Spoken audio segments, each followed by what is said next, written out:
Our music is really loud today. Sorry, everybody. That, you know, you're just jamming. You're just jamming. Hi, everyone. Welcome, welcome, welcome, welcome, welcome, welcome, welcome. I'm here. Hi, I missed you guys. It's been a minute. I was traveling.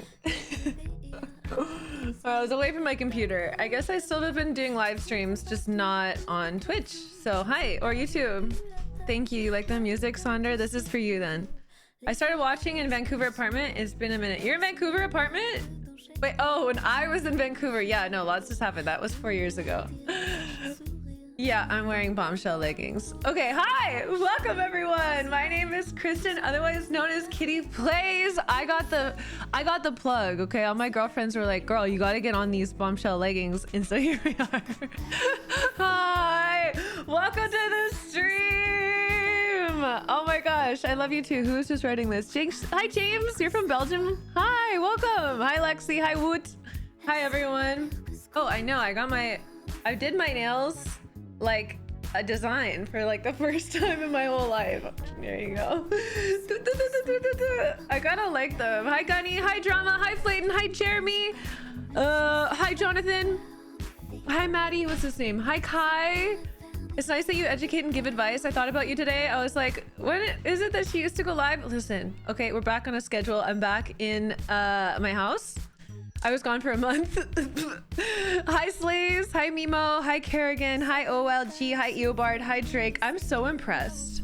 I'm so impressed. Hi Meta. Oh my god, we have a Facebook viewer today, guys. That's so exciting. What is ED? An eating disorder? Yes. I have my visa. I have my visa. Burning Man is over. I can focus on you guys for the rest of the year now. Who took care of the plants? I had someone living in my house and taking care of the pets and the plants. Yeah, I was lucky because that's really important. And everything looks great. Everything is alive. Woo! I'm very happy. You're in Oklahoma, Josh. Cool. Oh my gosh, I've got 2 Facebook viewers today. My Facebook, I love you guys, but it has just been my Instagram pushing over to my Facebook for like the last 7 years. RSD? I don't know what that is, Kai. Explain. Let me learn. I love learning. Hi, Sodu. Hi, Anthony. Hi, Red Hood. Welcome to the stream, everyone. Oh my gosh, I'm in such a good mood today. I had a really good sleep last night after not sleeping very well the night before because I was traveling. I went to Pilates with my matcha.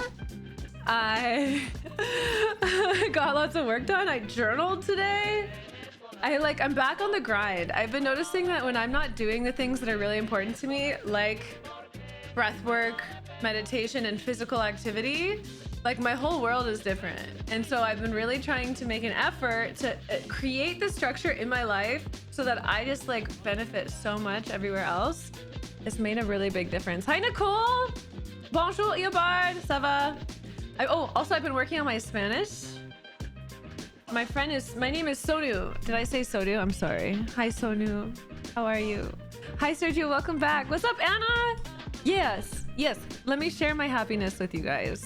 It's like, well, I mean, I would say I'm like 99% happy, but I've been getting a little bit frustrated with myself because I find when life is really good, I forget all of the things that I do in order to make myself feel better.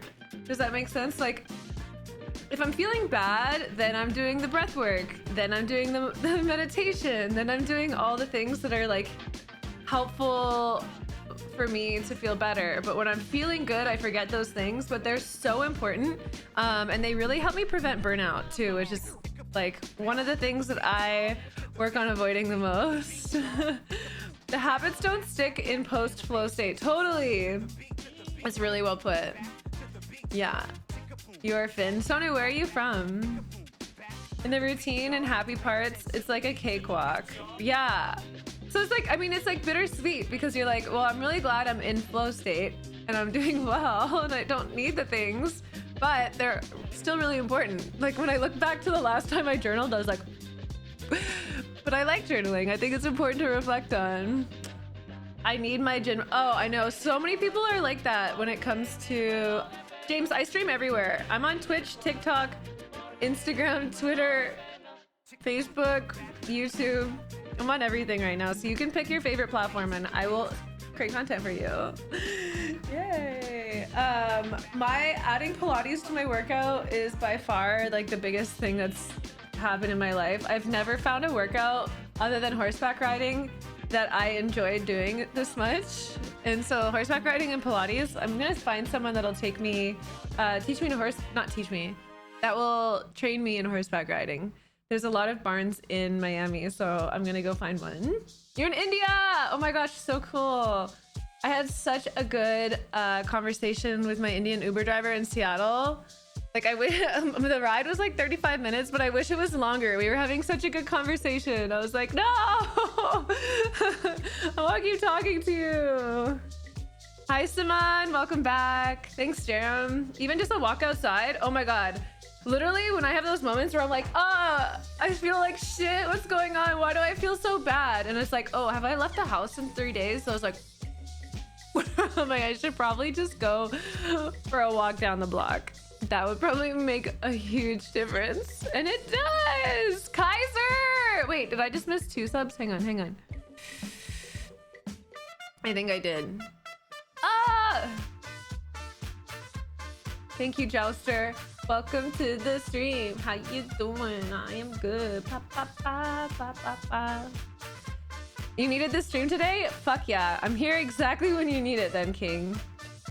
Not more and not less. La.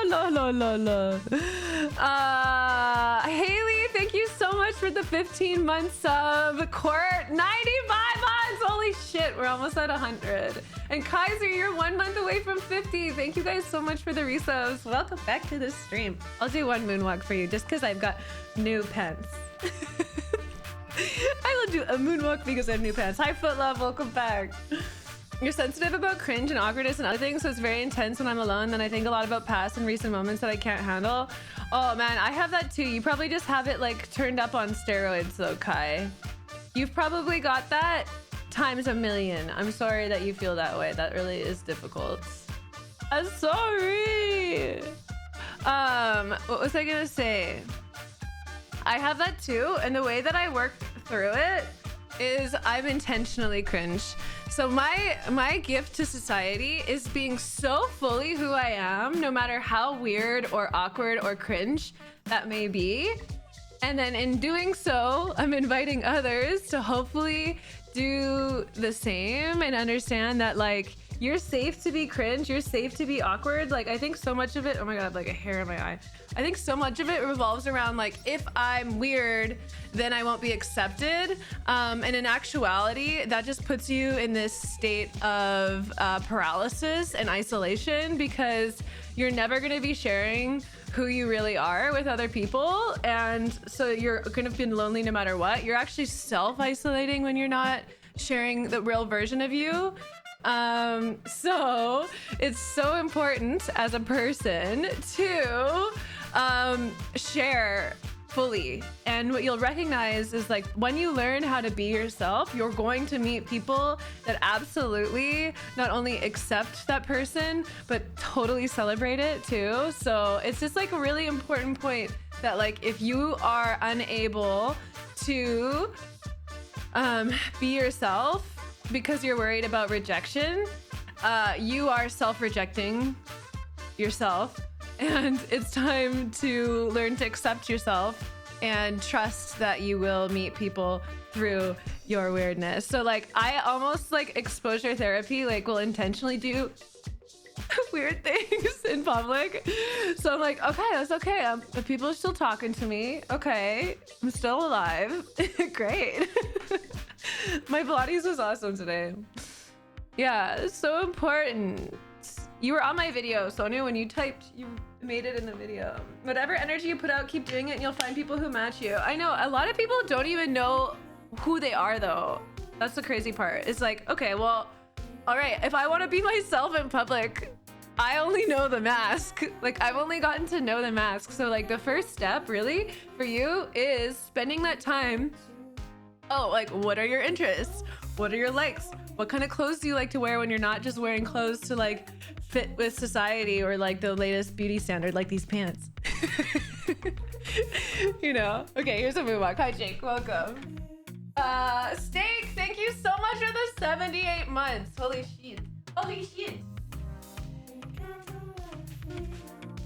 Can I still do it? Am I still doing it? I still got it. Guys, these are the bombshell leggings. They're so funny. Hello? The funny thing is I've actually been noticing a lot of the things that like I would wear became products, and people make a ton of money by making them products. Like if anyone is an OG, Steak will remember, Kaiser might, Court will remember.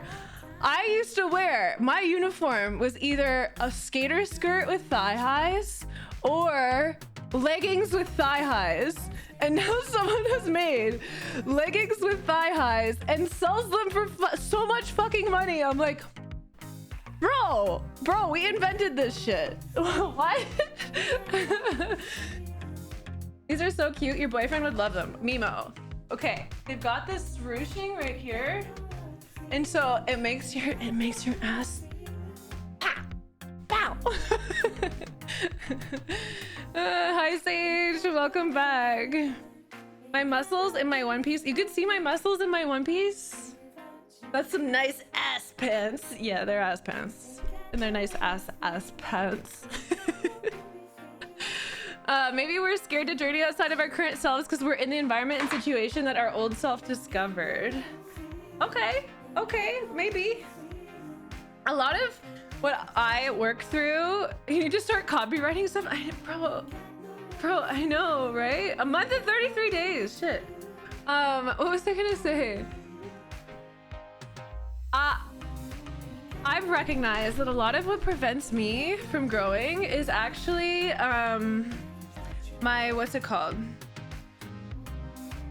My fear of rejection from success, because I've had in my past I lose a lot of friends as I've elevated and changed the person who I am, whether it was quitting drinking, starting to earn a lot of money, doing something new and cool. It like my friends that I was friends with in the past who were relating to me through the thing that I was doing, but now I'm doing something different. I lose those people. And so there's an element of fear when I'm like, okay, if I change it, let's like, we can use drinking as an example. So like when I quit drinking, or like, I think a lot of it was like, oh, the rejection that would happen if I stop drinking alcohol. And then I did lose so many friends, but I had to decide that the friends that I would lose through stopping this thing that was negatively impacting my life, it was okay for them to lose them. And in the process, I've met so many people that love that I don't drink, don't judge themselves through me. Yeah, I don't think that they were true. Like, I mean, I think they had there's still elements of friendship, but that's not a true friendship if they're not willing to remain your friends through your growth and success. And it's like, so it's okay. But yeah, Jake, you don't realize I watched a YouTube video on this, but it was all about how we have like different types of friends. And like one of the friend groups that a lot of us have are like, they have a different name for it, but it's like addiction friends. It's like friends that you're close with because you're bonding and relating over something that you're addicted to.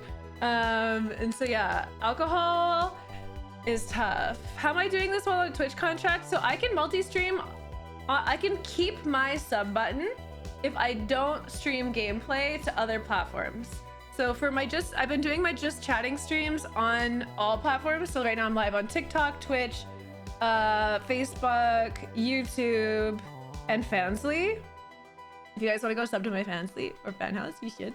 Fansly is free to sub. But if I started to play gameplay, then it changes. So I can only stream gameplay to TikTok, Instagram, and Twitch at the same time. I can't stream gameplay to YouTube. Surfing cat! I was wondering if you were gonna pop in today. I'm on a little bit late for my Europeans, 2:30 p.m. Well, wait, I'm on the East Coast though, so that's not so bad. It's not so bad. Thank you for the 67 months, almost 69 months. It's not a very known by now. Doctors or psychiatry wouldn't know. There's meds for RSD I've heard. I haven't fully researched it. I think my brother had a form of this too, Kai.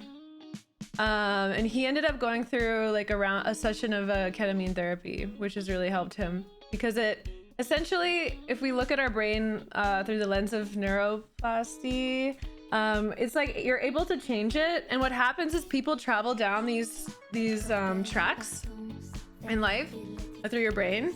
So it's like trenches. Like if you have a thought that you're going to often, it's like a trench and you're like pop. Wow, okay. This monitor, bro. I got it for a sponsorship and it's not very good. It like randomly just changes shit. Maybe I don't have the right cord plugged into it. Yeah. Okay, why is the picture so bad? Picture adjustment, brightness, is it the contrast? If you could see it right now, it looks just turned ugly. It looked fine and now it just turned really ugly. What the heck? Local dimming. Okay, I'm gonna just turn it off and on. What was I talking about? Oh, so when you do things like there's a lot of like ketamine therapy popping up now. Oh, that's better. Just have to restart it. Okay. But what it does is that essentially if you're passing down a trench, okay, if you're on a ski mountain and you're going down the same run constantly into bad thinking that's not helping you and is harming you, and then essentially what ketamine does is it just throws on a bunch of fresh snow so that you can see the paths that you're taking and then make a different decision and path differently. And it doesn't last forever. It can be addictive. That's why I don't think it's the best thing to be legalized. But here we are, America. So yeah, it really helped him. You quit drinking. It's weird how much social interaction revolves around it. It is so weird. And it's so weird how normalized it is too, Grizzly. Like every single scene in every movie, they've got a fucking drink. And like when I was first quitting, I was like, oh, I want a martini. Oh, I want a glass of whiskey. Oh, I want a margarita. You know, I was like, wow, it's in every scene. Oh, I want a glass of wine. Fuck. Yeah. Just coffee. Oh my God, your name is literally the coffee. Sorry, I'm like way behind on chat messages right now. I'm in the pool right now. I'm 25. I'm over drinking. All my friends from childhood are borderline alcoholic. But here's the thing that I changed about my mindset with it. It was that like alcohol is a tool, okay?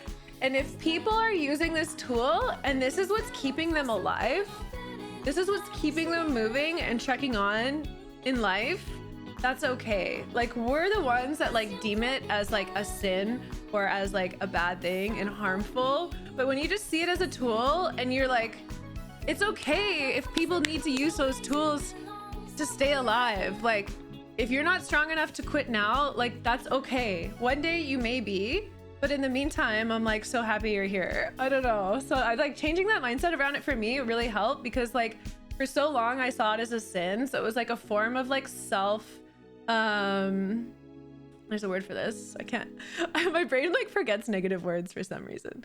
Self harm. Yeah, that works. It was a form of self-harm for me. But when I took that like meaning that it was like harmful away, I didn't want to drink as much. Yeah. Give me that dose of kitty plays right to the veins. I'm coming for you, Kawaii. I'm coming for you. Glad to see you on Facebook. Yeah, I'm glad to be on Facebook too. You're in the UK. You're in the UK. Look, all my UK. You're in Turkey. Sin, I want to come to Turkey. I've been thinking about Istanbul. Everyone went to Istanbul for the freaking Valorant event. And I'm like, damn, that's all I'm thinking about is going to... Flagellation works too. I thought of that too. I just thought that might have been too edgy for that comment, but... we can use self-flagellation. Ah! Drinking alcohol is so bad for me. Yeah. Now, what do I do that's bad for me now? I pretty much like redefined every vice as like a tool, and so they no longer have the same shtick, you know. It's a good way to put intrusive thinking. Yeah, totally. It's perfect time. Finished work and got a cup of tea. I want tea. There's ADHD psychotherapist that'll guide people learn more about the ADHD brain. Yeah, I think it's good. I also have ADHD, and I've been learning a lot about it this year. And I also realized that alcohol was one of the ways that I self-medicated. So when I went off alcohol, I was like, whoa, I am bipolar and I have ADHD. Damn. Okay, fuck. I'll have to unpack this, but I've had a really good couple years. My 2-year no alcohol anniversary is December 21st, and I've had like, I don't know, I was talking to Luke about this, that like the greatest gift when you stop drinking alcohol is not that you're it's like better for your body, you know, like, oh, I'm sure that's a good thing too. It's not the lack of hangovers, it's not the clearer mind, it's that I had to learn to be the side of myself that I loved when I was on alcohol. Like, I had to learn to be that confident, free, fun, expressive, socially comfortable person. Like, I was just telling Luke the other day, like, I don't have social anxiety anymore at all. I walk through the airport, I walk into a party, I am like going up to everyone, I'm so comfortable talking to anyone, I don't try and hide aspects of myself, like, but that came to me through like having to learn this because I was sober. Otherwise I would have just absolutely failed. I love that, Sorte. I think that's important. I don't have any close childhood friends. I've had this thing in my life that like every 3 years I change friends. And like right now I'm in another phase of that where I'm like, damn it, I have to remake my social circle in Miami. So I do have, I mean, my guns aren't that strong right now because I took a month off. I just went to Pilates for the first day in a month. My first stream was over 8 years ago. My 9-year stream anniversary is December 18th. So I hope you guys come. Hi, Batlorn. Everything is great. Listen, okay, when you get to a point in your life that you can look at any situation and see the positive and the negative and know that it's both okay. Like when you can see this, all the sides of every situation, do you know how hard it is to think that things aren't going great? Like even in the pain, even in the frustration, even in the way the media likes to display the world, you're like, you can see the value in all of it, that you're like, oh fuck, shit, damn it.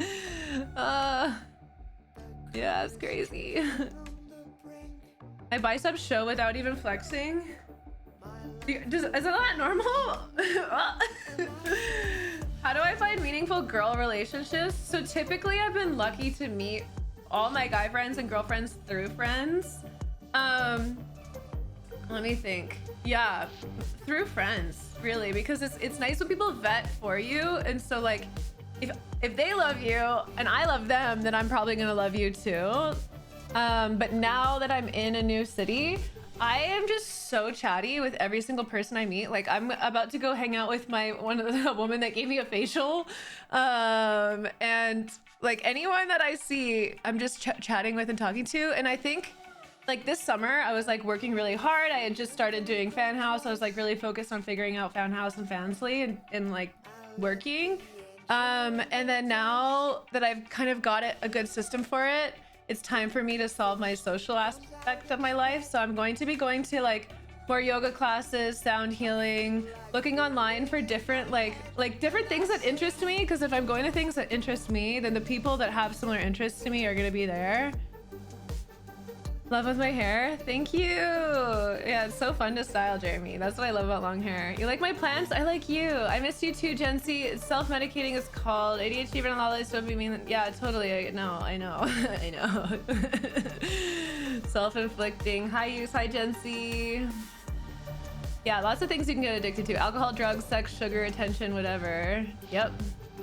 100%. I know it's an illness. I don't see them as less than amazing. One is quitting without patience, so I hope it starts a domino effect.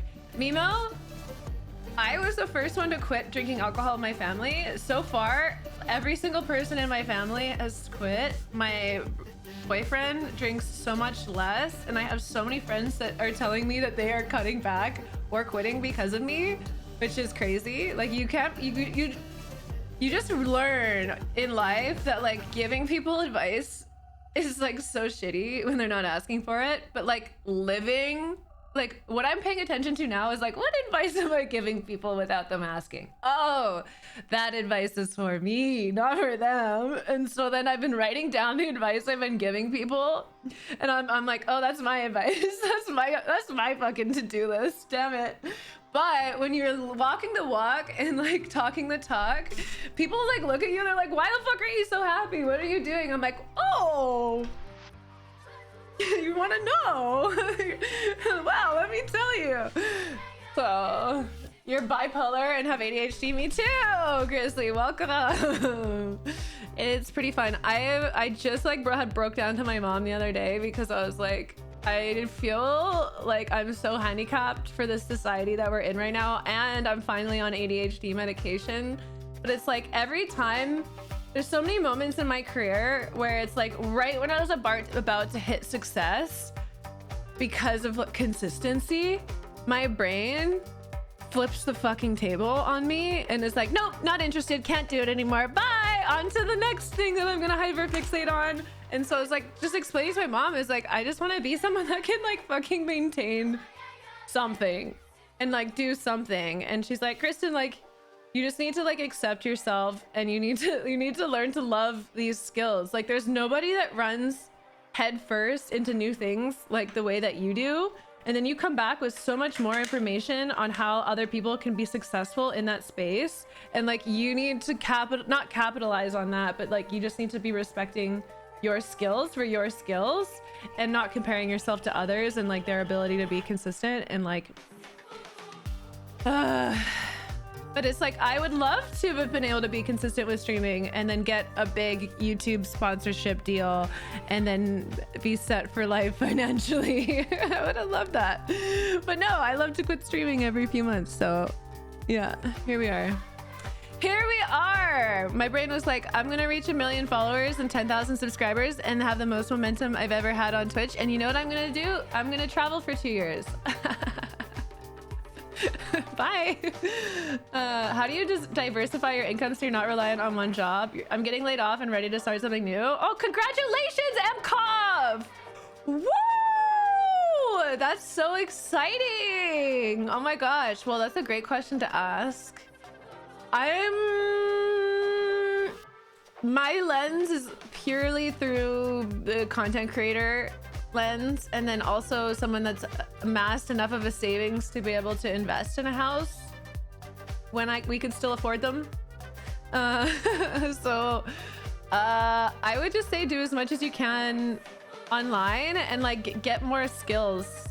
I think is really important. Like learn to code, learn about social media. Like growing a social media following is like surface level as it seems, is like such a skill. And if you learn that skill, people will hire you for that skill and you can advise for that skill.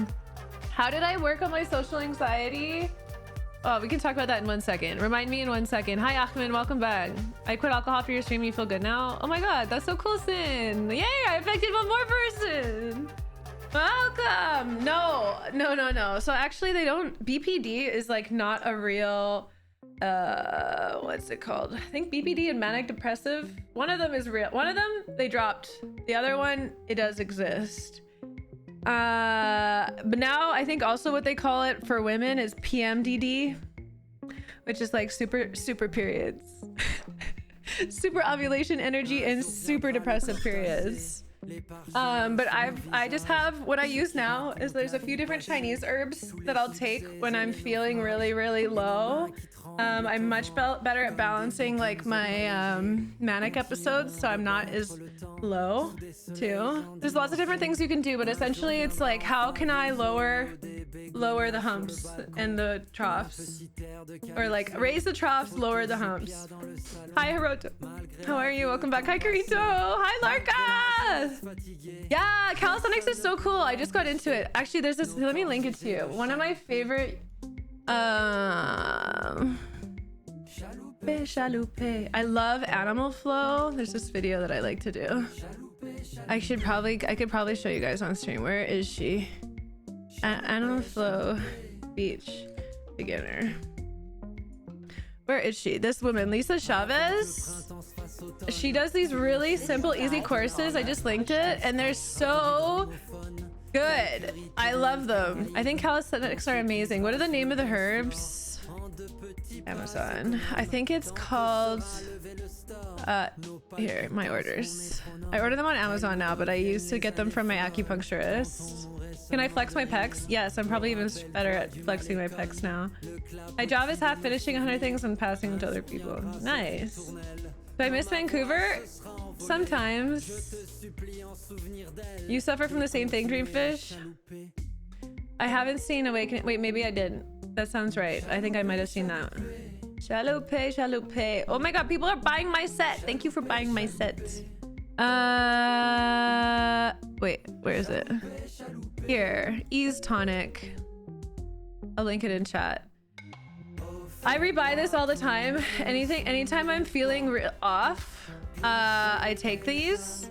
Let me read the ingredients. Wait, this does not seem like it's the English. Where is it? Wait. What are the ingredients? Why aren't they showing them? Oh, here. Okay, Buplarum. Buplarum. That's one that I've taken a lot for my balancing my hormones. Dong Quai is another one. Chinese peony is another one. So this is a mix of all of those. Those are like the 3 biggest ones. Licorice is another one I take.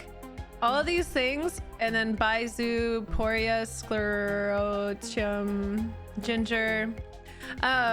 Those are all herbs that I take independently, but this is such a nice mix that if I'm feeling really off, I take these, and it's like actually fucking crazy. Like, I got so into herbalism after my acupuncture recommended me these, because I was like, I take these and like that day I feel differently. Like immediately I feel differently, and then taking it like over time really helps. And I was like, oh god, herbs work. And then I like had this whole revolution of I've bought this 4 times on Amazon. Luke's ordered this pack for me once, and then I've bought it twice from an acupuncturist. So what is that? 4, 5, 6, 7. I've gone through 7 bottles of this. It's the best. Have I ever tried Blue Lotus? Yes, but not high enough quantity to trip on it, because I know some people do. You'd pay so much money for an OnlyFans? Bro, go sub to my Fansly and Fanhouse. That shit's fire, okay? I don't need to get naked for things to be super hot. Hi, Scooter. I know, welcome. Every Burning Man you go to, I notice a subtle change, another layer of the onion shed and some new possibilities. Yes, every single time. Oh my god, it was so cool being there with my dad. It was such a trip. Just like having my dad there and getting to like show. You guys have no idea what a gift it is to be able to bring somebody to Burning Man and have them have their first experience with you. It's such a trip.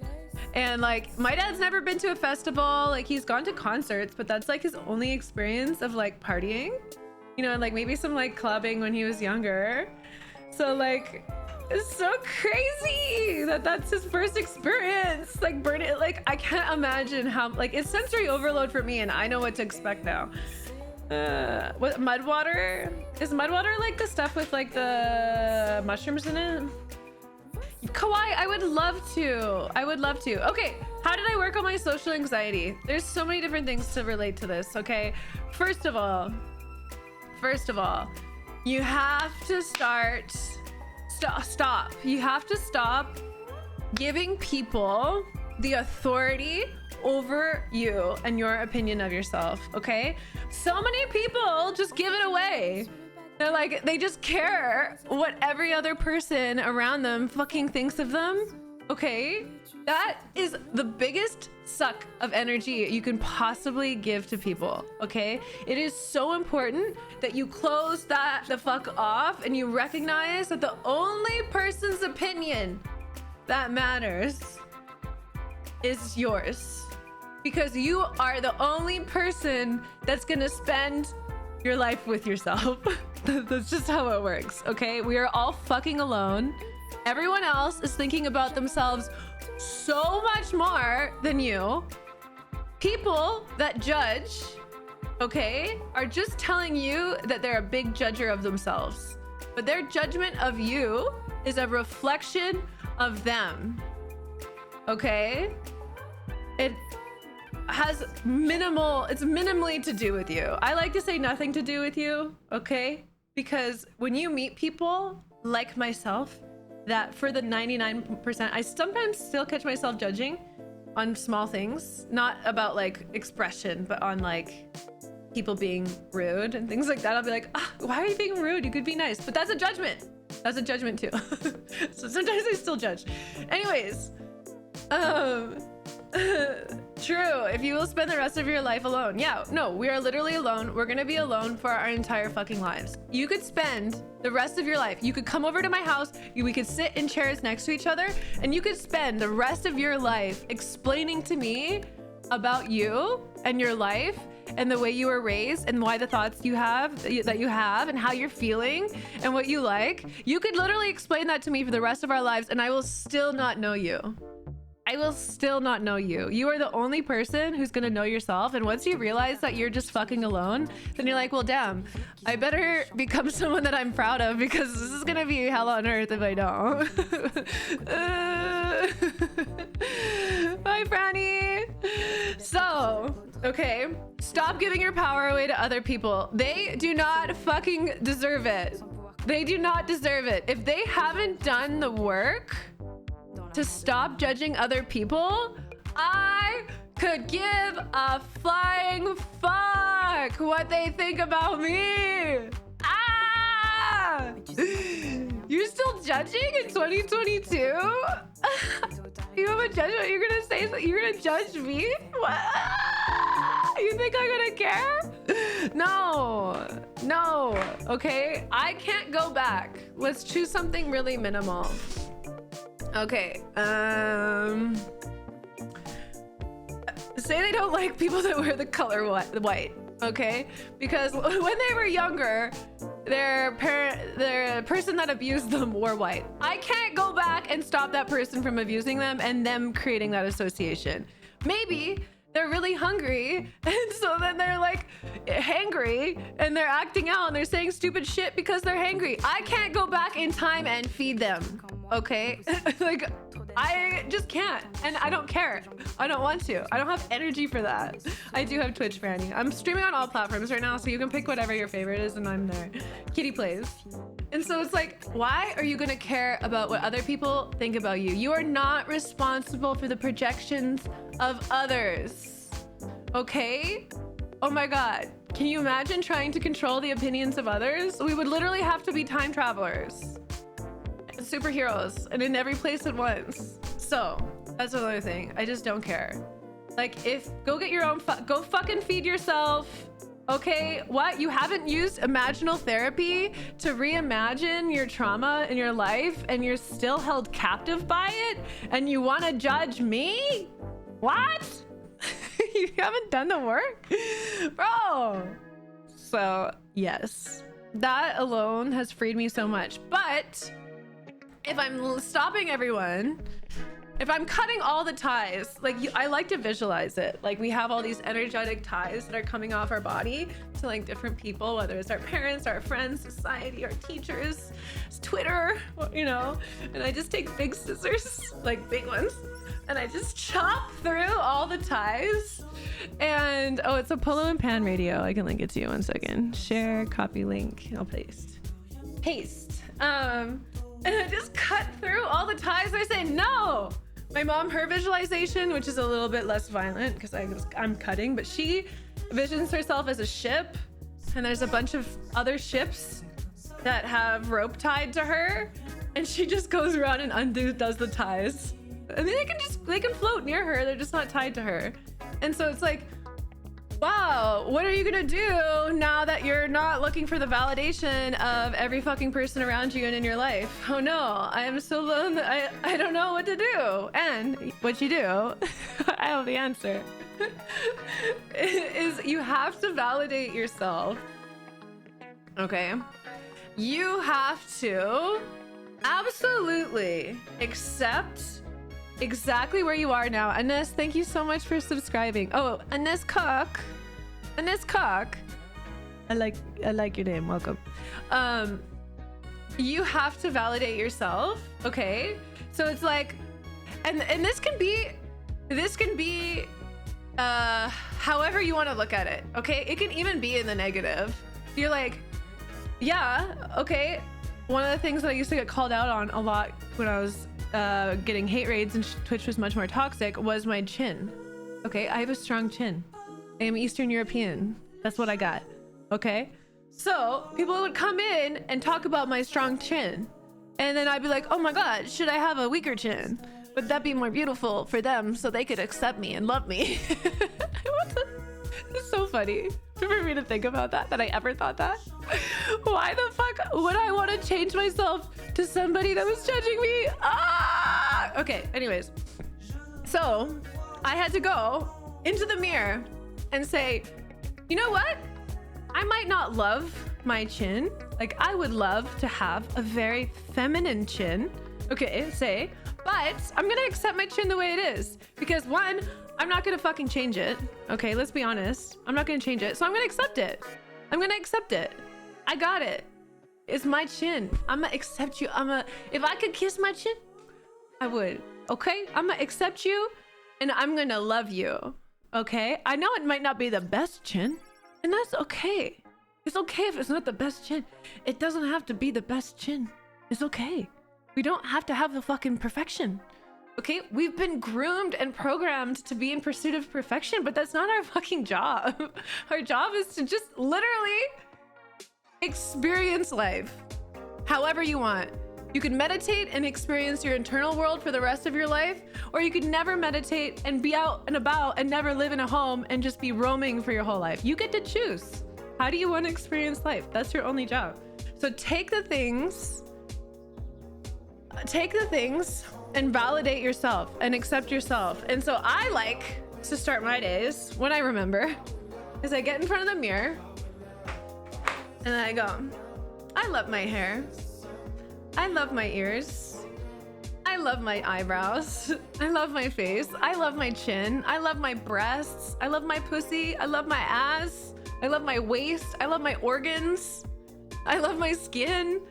I love my confidence. I love my blah, blah, blah. I love my ability to treat others like my brother or my sister. I love my ability to see the godliness in all people and things and all of creation. Like, I love la la la la la. Okay, and it sounds a little bit weird if you've never done this before. When I first heard this, I thought it was weird too. I was like, bruh, what? Of course I love my soul. Our souls are perfect. They're whole, they're beautiful, they're untainted, untraumatized, infinite. Of course I love my soul. So it sounds a little weird, but trust me, okay? Then you go out into the world. And someone's like, hey kitty, I don't like your tits. And I said, oh, interesting. You don't like my tits? That's weird. I like my tits. I told my tits I like them this morning. So I'm like interested. It's just so interesting that you don't. And you don't need to get an explanation, okay? But oftentimes when you ask why, it's like really funny because they're like, well, this one time when I was like 16, this happened and now it triggers me this way. And so when I look at your tits, I was like, oh, interesting. Well, you know, I'm not really responsible for your triggers, but that's an interesting, like, use interesting. Okay, interesting isn't saying it's good or bad. It's just giving you more information. And so just we can't stop people from commenting on everything, but we can change the way we react to it. Just like I'm hoping that other people change the way they react to my traumatized tits, you know? Basically self-loving yourself, and that's all that matters. That's absolutely the first thing that matters. I mean, the only thing that matters is love, ultimately. So the more we can love ourselves and love each other, the more we're winning. Outlaw, thank you so much for the 4 months. And thank you for the compliment. Thank you. You know, in the mirror, I told myself I look great today too. Just kidding. No, I didn't. I didn't do mirror work this morning. But what I'm saying is when you validate yourself, and other people come through with their opinions, Like, the fact that people have unwarranted opinions blows my mind, especially unwarranted negative opinions, and that they say them out loud. I'm like, what? Bro, you think you're saying that because you think I'm gonna care? I'm so confused. What? Bruh, exactly. Just reply back with an equally bad comment. Why take that shit? Because what does that do? What if they're coming like this, right? If they're coming like this, when I say I'm not ducking, okay? I'm not coming up against them. I'm not loving them. But what I'm doing is I'm just absolutely indifferent. And like, to me, standing my ground, not having it affecting me, and just letting them kind of just sit in their own shit. Like, just keep your energy. I'm not giving you any of my energy. And I'm just, if anything, I'm just holding up a mirror for you to see yours. Just like, look at it. Like, because Sorte, having a reaction back and shooting shit back is like, it's a form, you're creating conflict. And so you're just building a bit bigger wave. And now you're in a fight. You can't match, yeah, don't match that energy. King's daughter knows. You get it. Slicker did not ask me for money. I only met Slicker once at the event. What's it called event? Is there any reason I have so much energy today? Well, I went to Pilates. I got a really good sleep last night. I drank my matcha. I'm sipping a smoothie. Thank you, Sage. High vibes always, baby. Yes. Yeah, let their energy ruminate. Let them keep that shit. I don't have to have, like, I don't need to take any responsibility for their energy, and I don't need to take it at all, and I don't need to give them anything either. Like, in the past, Love and Light Kristen was on her path to get everybody to be as happy and as positive as she felt 3 weeks of the month. I wanted everyone to feel the love that I felt, okay? And if I saw that you were judging me and being negative, I wanted you to know that you were love and you were light too. But I don't even have to do that. I don't. It's not my job. It's not my job. I don't have to give them anything.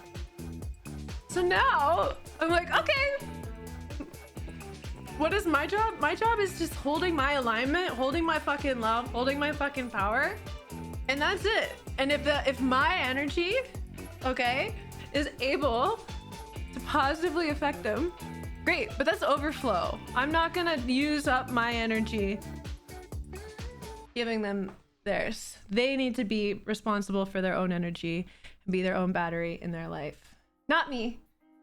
Yeah, I got YouTube, I got Facebook, I got TikTok, I got Twitter. I don't think people can chat on Twitter, right? I think I'm live on Twitter. I don't know. Let me check. Let's see. Yeah, I'm live. 12 people! Wow! Hi, 12 people. You've accidentally clicked on my Twitter stream. How are you? How are you? I thought your job was selling photos of yourself. That's one of my jobs. That's how I earn money. Oh my God, ADHD hack alert.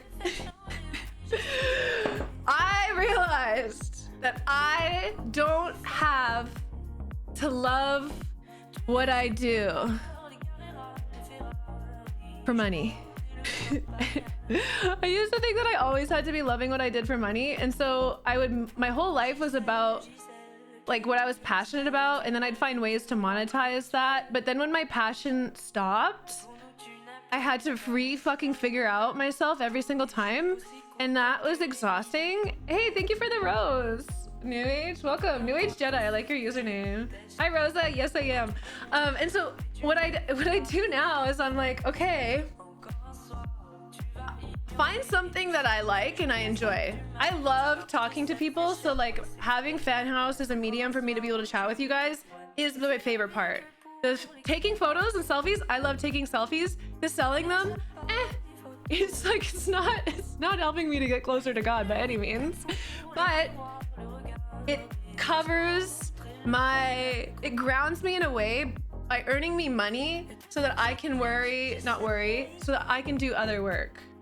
So it's a low effort, high income job that I enjoy but don't love.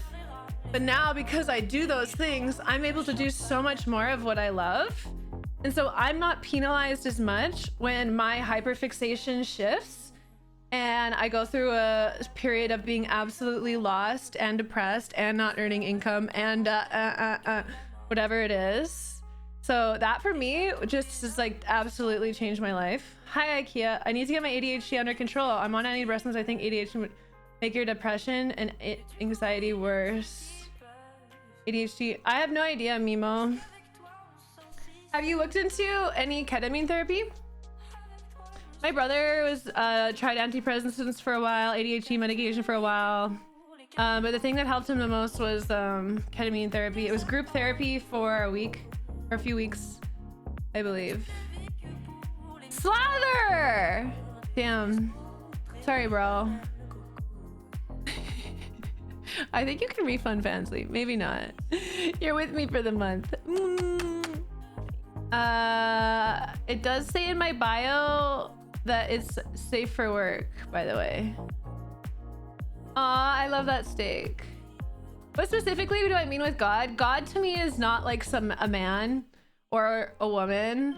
I think there's fractals of creator. Okay, so what God is to me is like literally the energy that, I mean, it's everything. It's this air, it's the light, it's the plants, it's me, it's you. It's like all of the cosmos and the intelligent energy that governs the rotation, that creates the different particles, that create the different molecules, that create the different substances and in life. Okay, that to me is God. All right, I think that there are fractals of God. So like how you could imagine it, where it's like if light came through a prism, it's still God, but now the colors are split, and we try and say that like it's like Roy G. Biv, right? But when we're looking at light, there isn't actually like a color is not a color. It's like part of the spectrum. And the fact that we think we can pull out like one part of the light, no, there's like an infinite amount of different colors.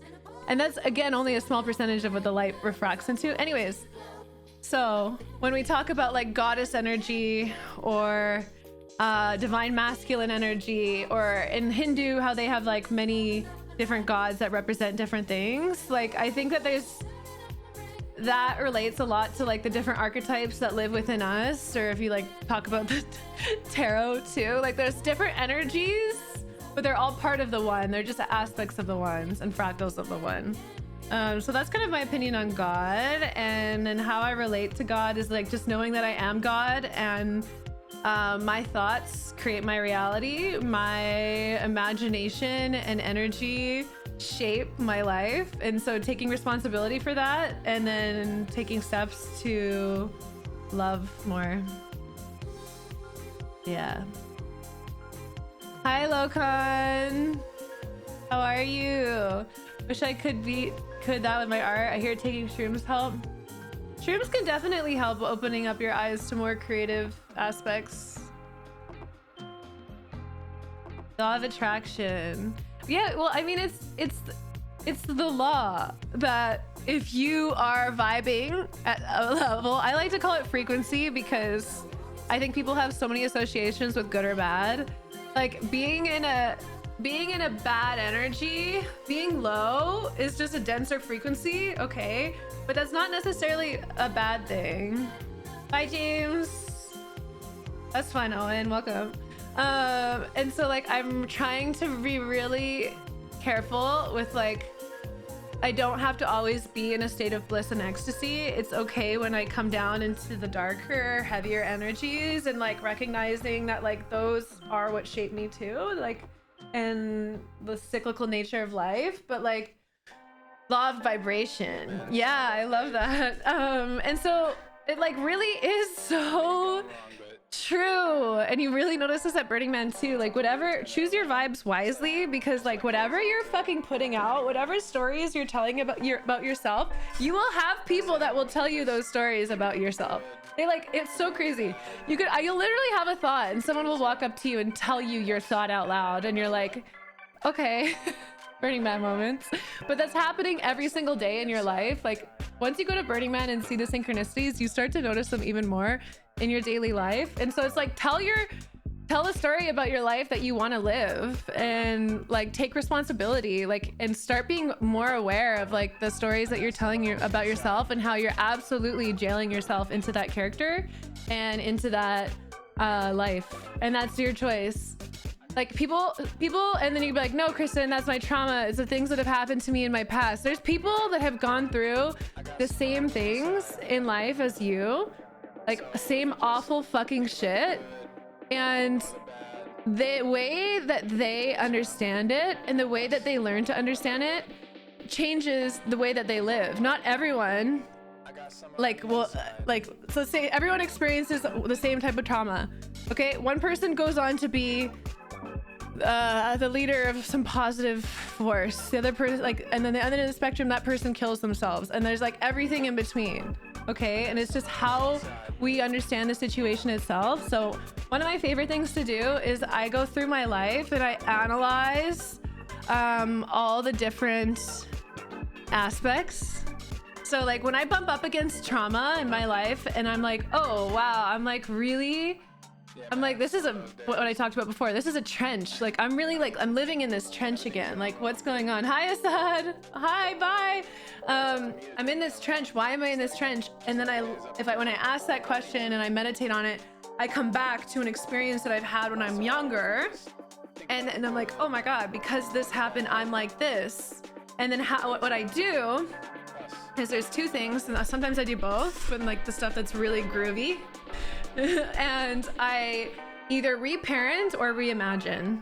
Okay, so for reparenting, you take your aware, educated, you know, mostly positive self back in time. You're visualizing this, by the way, to that experience, and you go up to yourself who's just endured this. And I always take them, it's usually younger, because I mean, honestly, like I haven't had very much trauma since I've known how to handle people and understand things, but like I take my younger self, I put her on my lap, I hold her, I kiss her on the cheek, I pat her head, and I like just explain to her, hey Kristen, like this must have been really scary and really frustrating. Like this person did this to you and you weren't able to affect it or change it or da da da da da. But like this person went through this experience, which has caused them to do this, okay? This has nothing to do with you. This is the way that they are experiencing life and the way that they're handling their trauma. But like you don't need to take the guilt or the shame of them, whatever it is. I should have picked a better situation to explain, but you can say whatever you want to say to yourself that will help your younger self understand that situation in a way that you're able to understand in your adult mind. And so you go back and you love her and you explain, or him, and love him, explain to him, and then I always take her and I put her inside my heart, and I'm like, okay, get in there, you get to live in my heart now, and just accepting that you'll always be a part of me, and like thanking her for doing the best she could with what she knew then, but like now I got it. Okay, and so that's one, reparenting. The second is reimagining.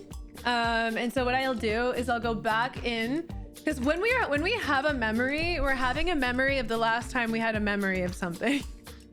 So our memory is fucked, okay? What you think your life was versus the actual truth of it. Like if you had a drone that from your perspective recorded everything in your life, you went to try and map what your memory of something is to what it actually was, you would see the difference. No, I'm not going to TwitchCon. You would see the difference between the two and be absolutely baffled. Okay, so our memory is already fucked, but because it's screwed, we can overwrite it. And what happens when we overwrite it our programming gets changed moving forward.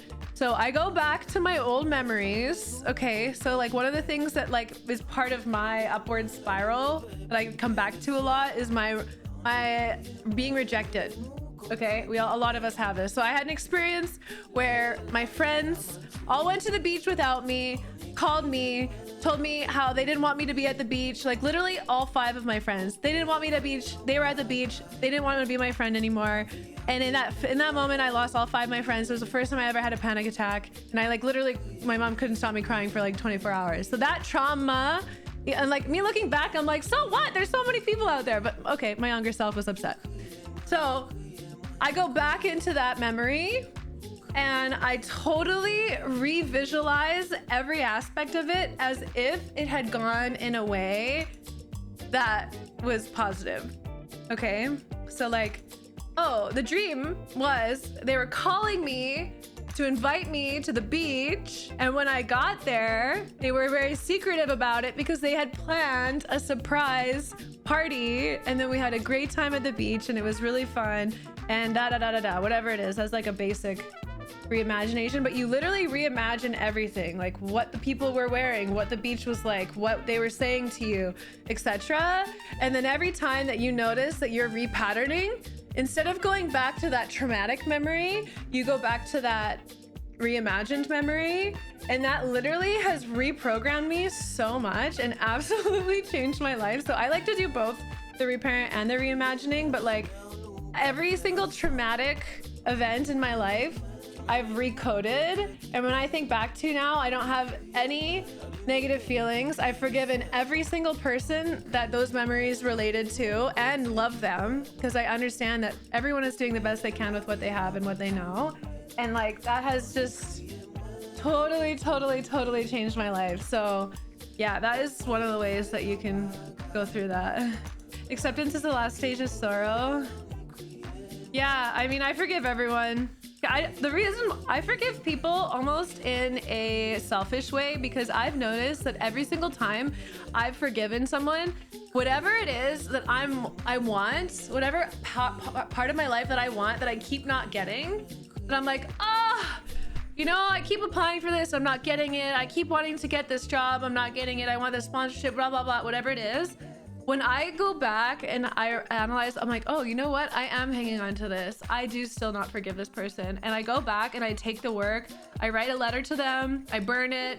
I cut the cord. I send them love. Whenever I do that, I get that thing. My life levels up. So like, I'm almost like addicted now. I'm like, can there be somebody that I have to forgive, please? Because I want to level up my life more. So yeah, it's kind of selfish, but like, yeah. Hi Mukhtar, you're taking notes, Mimo. He's a white Bengal, BNE. I might be able to get him in here. Just think everything that happens in life is just a normal day in this universe. I know. Nothing matters, but everything is important. Is it true forgiveness though? Definitely.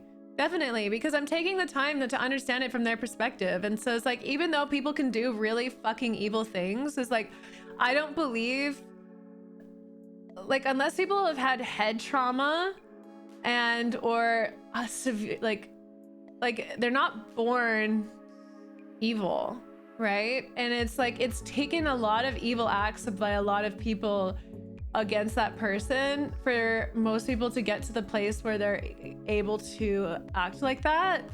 And so it's like just understanding that like I can't go and live their life and understand their mindset and why they would ever do a thing like that, but you know, like I can still, like, I don't know, forgive them. You can 100% forgive someone without letting them know. You do not have to openly forgive people. Does it help? Yes, definitely. But if you're unable to see that person again, to forgive them in person, you absolutely can get the same energy and power back by forgiving them without doing it in person or seeing them or talking to them. Because I've had people who I've been unable to contact and forgive. And it was really interesting, actually. I've had 2 times it's happened to me before where after I did like my whole like forgiveness ritual, that night in a dream, it's the same picnic bench, but I walk up to this picnic bench and I sit down, and they walk up to the picnic bench and sit down on the other side, and we have a conversation and we forgive each other because it's usually dual-sided. And so like absolutely, and then it's changed my life. So absolutely you can forgive someone without saying them. I don't suggest sending the first letter either. If you are gonna send a letter, send the second letter. Burn the first letter and send the second letter. Yeah, it's so sad watching people get dragged down and blocked. Totally.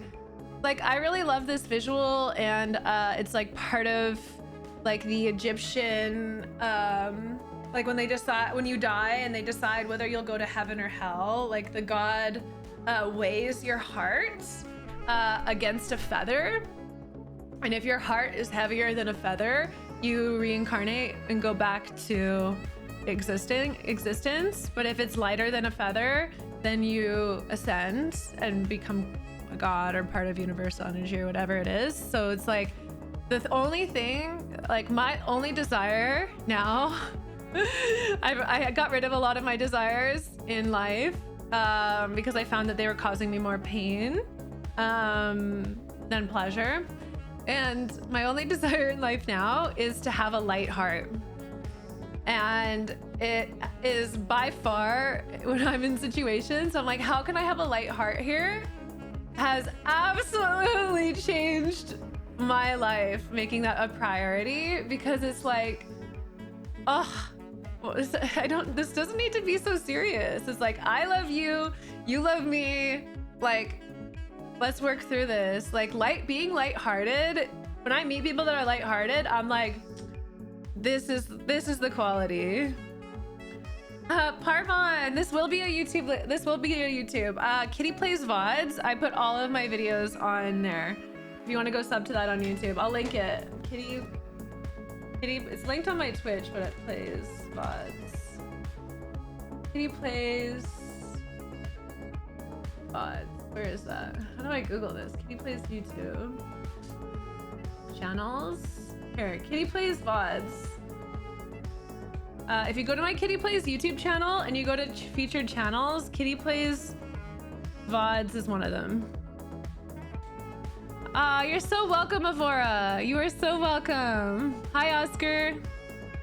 Whenever I come online, I know, like, I just focus on like clearing my head and clearing my mind and clearing my heart, and then like letting whatever wants to be said come through and like not blocking it. Like I think in the past, I was so much more like insecure, and I would block a lot of the things that I was saying because I was worried about being judged or ostracized or whatever the fuck we worry about these days. But lately I've just been like so open about sharing, and I found that like that is like so helpful. And when I'm saying the things that I'm like, oh, I shouldn't say that, that's weird, like that's when I get people who are like, oh my god, Kitty, that is the exact fucking thing that I needed to hear today. I'm like, oh, okay, this wasn't for me, this is for you. Like I just like, let me be a channel for the things that you need to be reminded of or need to hear.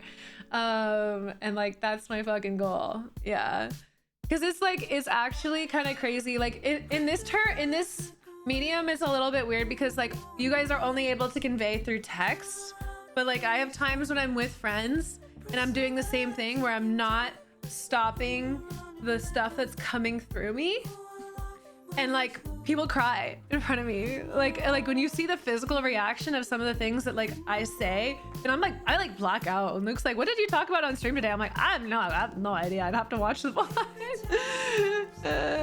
If you can see my jaw drop, yeah, totally. Have this video saved for others that need help. Totally, Stig. I want to start a podcast. So my goal is, now that my audio is consistent because I've got a good mic, I want to chop up my what's it called? I want to chop up my VODs and then make a podcast out of them. So like keep all like the important shit, add an intro and an outro, and then like if you need to listen to shit, Martyr Heretic. Yes.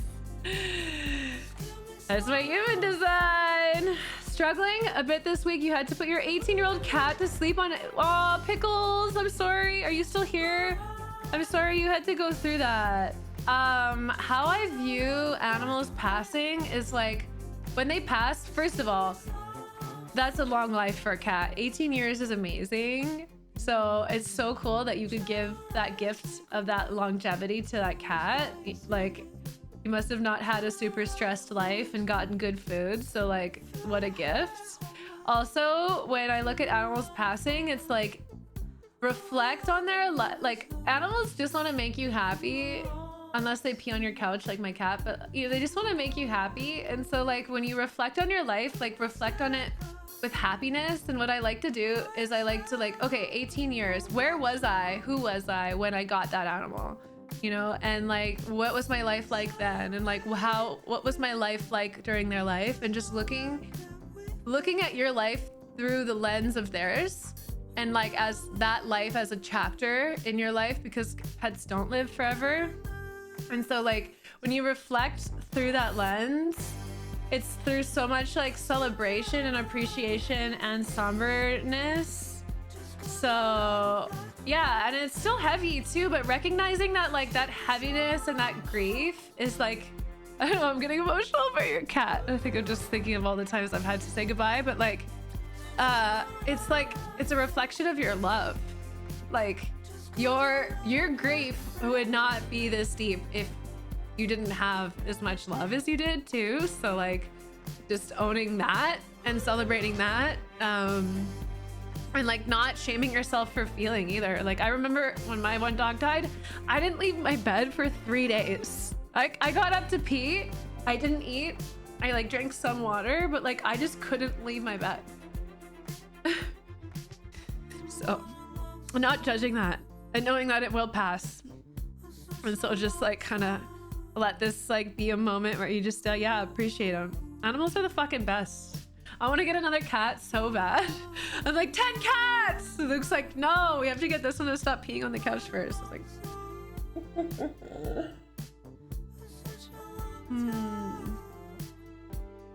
Pets compared to humans, you know, on the pre-hand approx how long a cat or dog or cat will live. Yeah, I mean, some pets often just like obliterate that though, and they're like, yeah, my life is supposed to be 10 years, I'm gonna live till 20. Unicorn, thank you for the, I think I said hi. I didn't see unicorn right in chat though. Thank you for the sub. I'm having a wonderful day. Let it out, girl. Shit is hard. Totally. Yeah. Oh my god. I'm like, I have no shame in crying now. I believe that like a lot of the reason why women live longer is because our ability to release emotion. So like, anytime I don't have to keep that with me, great. Let it go. Burning Man was so good. How do I Sheezy, how do I put into words? I did an acid trip on, I actually didn't end up doing very many substances at Burning Man, like as much as I thought I was going to do, because I was just like so busy and just doing things that I forgot.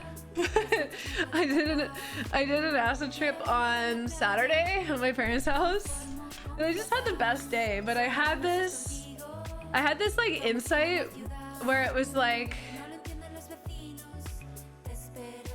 something arrives, the energy arrives and passes through you, and the feeling remains. A new feeling remains after it passes, yet you can't put into words what it was or what the feeling is or how you're different, but you know you are. And like that was the feeling that I had about Burning Man, and the feeling that I had on acid, where it's like, I know I am changed. I don't know how I'm changed, and I can't put into words what changed me or how I felt. Like, it's just like, and it was so cool.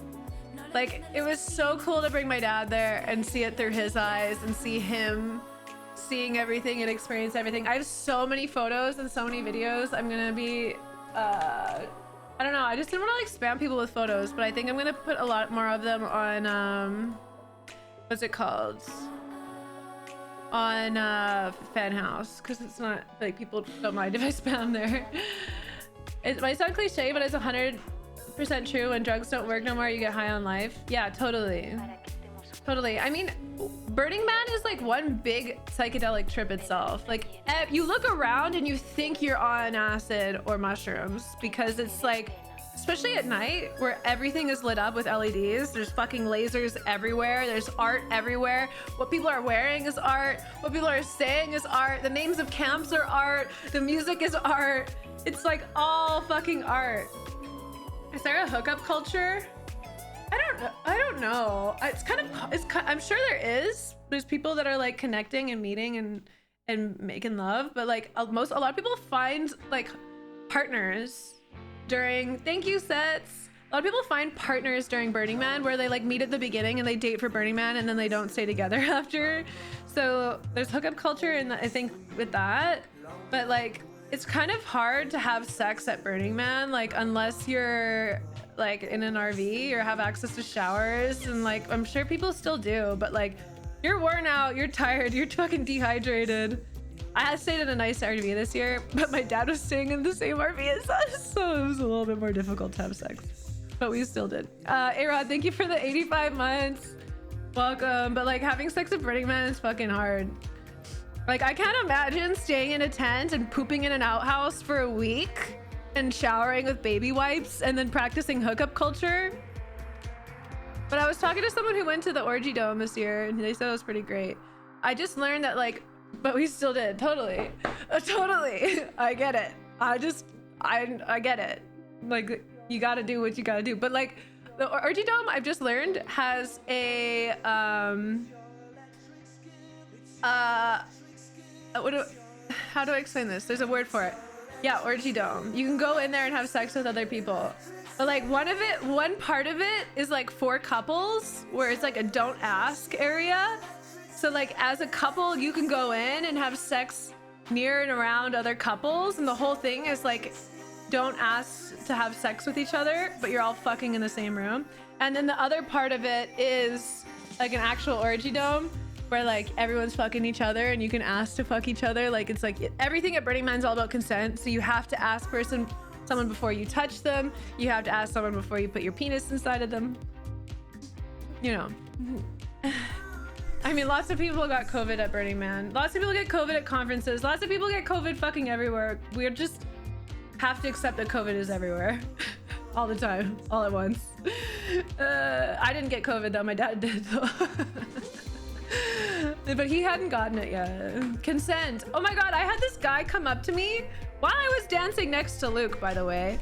And he brushed up against me and then was like staring into my eyes. He's like, I'd like, may I grab your ass?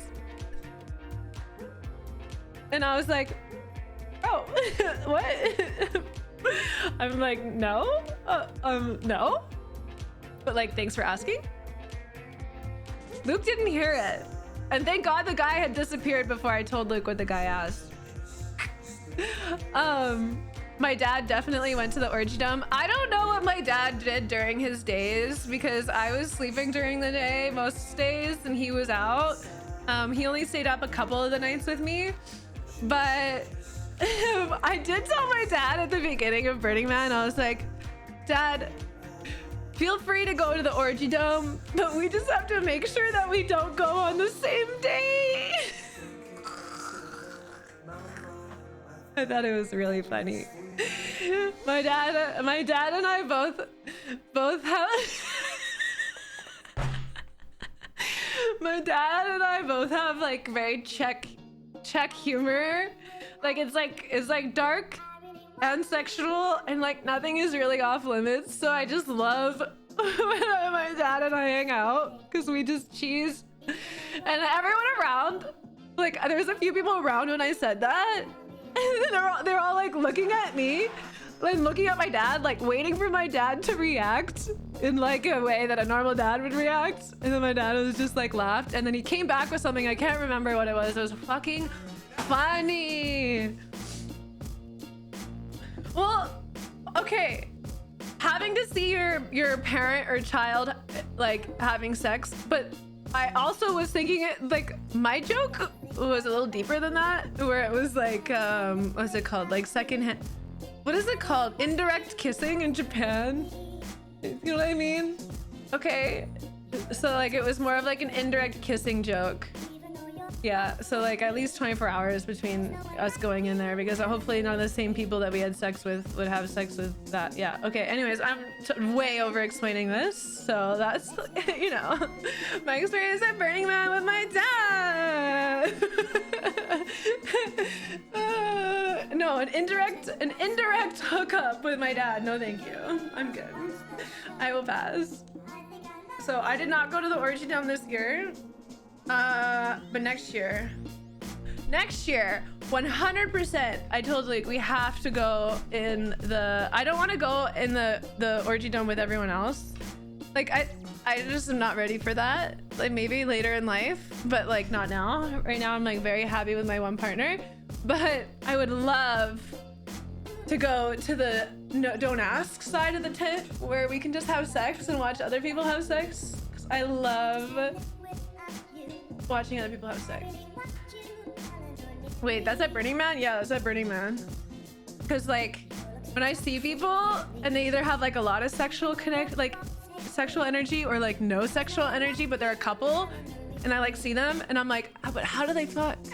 How do they fuck? I want to know. Can you tell me? Can you show me? Can I watch, please? I think that's called a voyeur. I think I'm a voyeur.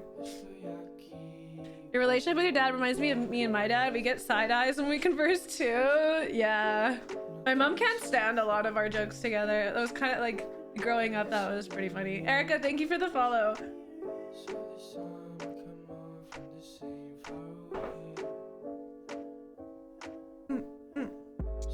Okay.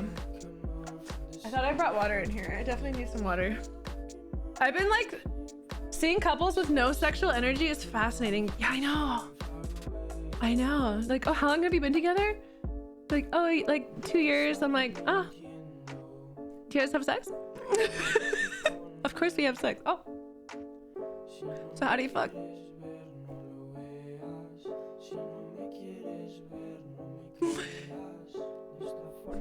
Do you kiss? Do you touch each other? Hello? Hi, Cheeto. It's hard between the pea and breadcrumbs. Funny thing my dad says. It's hard between the penis and the breadcrumbs. Wait, I don't get it, Stig. You have to explain it to me. How did I break being F12? Welcome to my fan house. I love getting fan house subs after I'm so open about my sexuality. Welcome. How did I break my jealousy while maintaining a monogamous relationship? Oh my god. Mimo. Have you seen Luke? Have you seen him? He is mucho pretante. Pretante is not a word. Hermoso? Wait. I'm learning Spanish. He is muy... Oh, fuck, what was the new word I just learned? It's hermoso. What is it called? Yeah. Okay, wait. Hermoso. But what is it called when like a woman is really pretty? I crossed the border for an hour in Cancun to renew my visa, and he called me something. It was a name. The customs officer was so fucking funny and sweet. Que guapo linda. That was like a name for a beautiful woman, and then there's a name for like a beautiful man. Oh, mamacita! Wait, was it mamacita? Was mamacita? Was it mamacita? Was papacito? Stop. Wait, what's the opposite of mamacita? Okay, anyways. Luke is muy guapo lindo. Mamacita is just for women. Wait, no, it wasn't. Okay, anyways, I can't remember. Anyways, bonita. Selma Hayek is mamacita. Bonita. Maybe it was bonita. Anyways, Luke is really, really attractive. So like, he gets hit on all the time, and at the time he was running and producing a lot of jobs when I first started dating him, and there's a lot of bottle service girls that work those jobs and are just all over him. So it's like these 10 model women who are like, oh look, I'm gonna me, and I was just like, I had just moved to LA. I had never even seen women that beautiful in person, and I was like, that's mine, that's mine, help, somebody help. So I totally understand jealousy. I totally get it. And my whole thing, and Luke is so flirtatious too. My whole thing though is like, my mantra for him, and I think his Instagram is actually this too, is let Luke love. Like, I have to let Luke love. I have to let Luke love. Cause like, what is gonna happen if I try and insert myself and stop him from loving and being loved? Okay. I'm gonna lose face. I look protective. I look less attractive when I try, and unless guys have a kink for that. I know I've met some men who are like, I like that you're possessive over me. So it is a bit of a balance to be like, let Luke love, but also like my whole thing is like, he's coming home with me. I don't care how he talks and how other people talk to him, but he's very, very like, he's very aware of like how he is to them in front of me, and not like, he doesn't lead women on, and yeah, he's coming home with me. You can fucking talk to him and flirt with him all you want, and he's gonna come home with me. And it's like, a lot of it comes from my own knowledge of my own goddess energy, okay? Like, this fucking juicy pussy, okay? You have to own your own fucking confidence and your own power. You're like, if he left this, bro, hi Angel. No, the girls that get it. The guys that get it. The people that don't get it, don't, okay? You have to own it. Like, I am like a magnet, okay? Like, people fucking fall into this. Like, just as much as people flirt with Luke, people flirt with me all the time. And I flirt back with women and men. Trans, everyone. I flirt with fucking everybody. I love flirting. Flirting is like the most fun conversation with me. It's just playful conversation. And so it's like, flirting is also so healthy in a relationship. Like, Luke knows I'm committed. I know he's committed. We have that level of trust, so we let each other flirt and be silly and free, because it's good to remember that like, you're desirable. I think that is healthy as a person, to know that you still got it. And so like, letting him be that and letting me be that, I think is a good energetic thing. Yeah. Does that make sense? Yeah, self-confidence. And then just relaxing. And at the end of the day, okay, the final caveat is like, if I'm showing up fully and my partner leaves me for someone that he thinks he's gonna be happier with, that's okay. I love him enough to know that I'm gonna be happy if he's happy. I might feel some pain and some grief and some guilt or whatever, but I know and I trust universal energy that like, the next person that I find, my next divine partner, is gonna be phenomenal and more in alignment with me than they were, right? So you have to like, big picture trust things too. That if they find someone that is like better in alignment with them, that's totally cool. That means that someone else is out there that's better in alignment with me. And I think that's really important, because it just like, overall, I think Luke would like me to think that, not think that. But it helps me let him be him, and then feel safe for myself no matter what. Hey Tyler, what am I not? You know, what am I not? Love and let go, totally. Scrandolf! Oh my god, I love this emoji. It's so cute. I need to make some GIF emojis. I think open conversations are good with the other gender. It's a great, yeah. It depends on the person. Bye, piano! Oh my gosh, sounds like so much fun. I think you were mentioning this to me. That sounds like so much fun. Have a blast. Thanks for stopping in. This finger is only for chocolate. Cool. I sort of found my opposite of divine and it helped.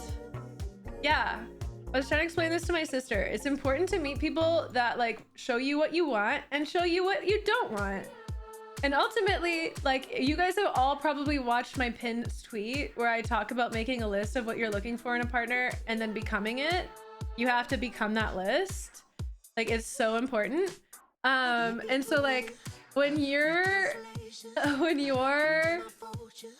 a lot of us don't know what to put on our list. Hi, Parsival. Right?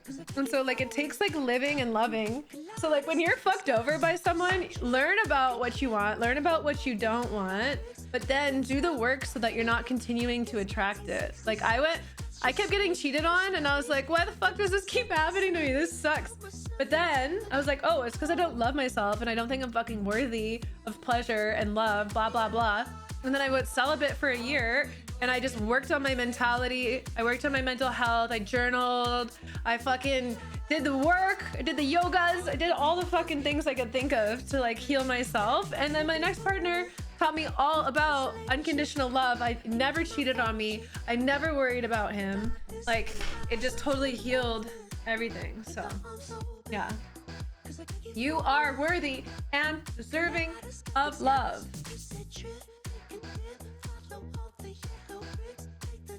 Yeah, source. Hey, I was cheated on by 3 different fucking people.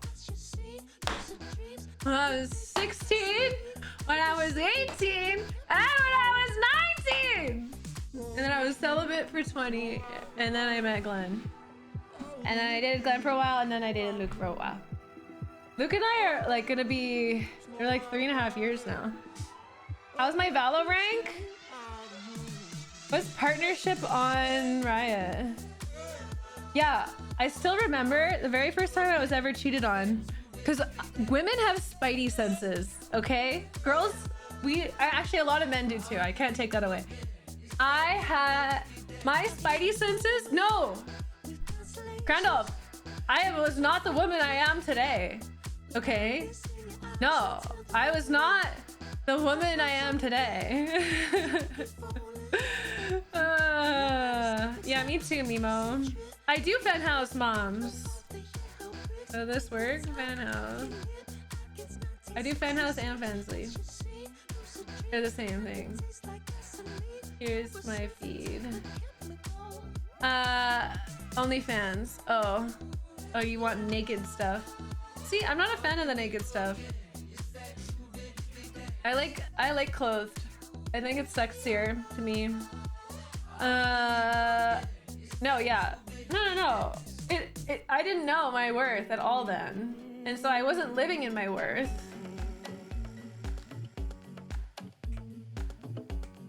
Yeah. Oh, anyways, I had spidey senses. I still remember the exact fucking moment. I was horseback riding and I could feel it. I had been dating this guy for like 3 months. I could feel it in my fucking bones. I might have even been younger than 16. I was like 15. And actually, yeah, I was much younger. I think I went in 14. Yeah, I was fucking 14 the first time. 14, 16, and 18. That's when I got cheated on. And I felt it, and I called him on my flip phone. Called his fucking house, and the girl he was cheating on me with answered, heavy breathing. I still remember that. And then I became really good friends with her. And then I became good friends with him after. It was all fine, but like, I remember that. And so actually, because of that, even now in my relationship that's very secure and like I trust Luke unendingly, like my conscious, intelligent, full self trusts that he's not gonna cheat on me, right? But the wound and the trauma that like still lives in my body from the feeling, like when Luke is out without me, I will still sometimes go back into like the panic attack that I had after I found out, after she answered, like I still remember having a fucking panic attack on my horse.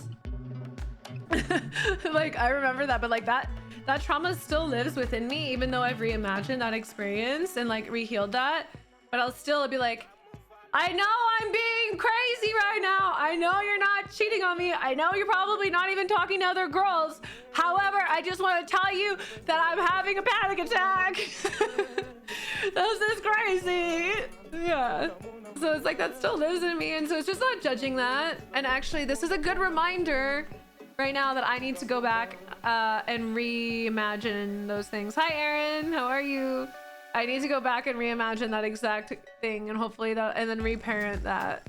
I'll do that tonight before I go to bed. I'll reparent that.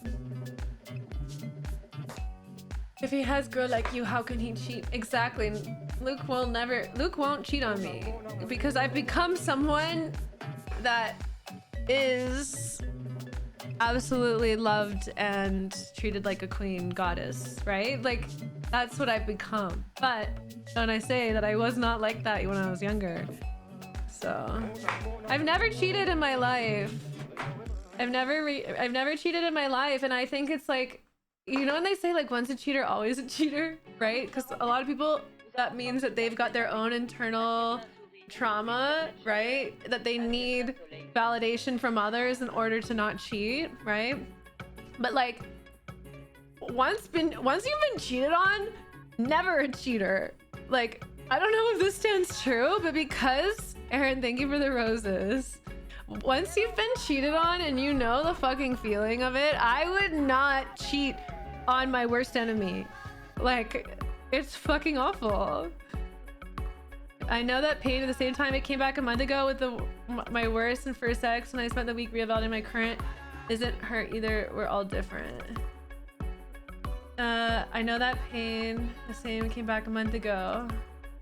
The worst and first ex. Yeah. So maybe, I don't know if you were here Darkest Night, but we were talking about like how you can go back and reparent yourself as the person you are now and explain the situation to them, or to reimagine that experience as if it went like really positively, and then try and remove that trauma, because it lives in us. And also a lot of like shaking and like body work is good too. Like if you do a lot of like hip stretching and things like that.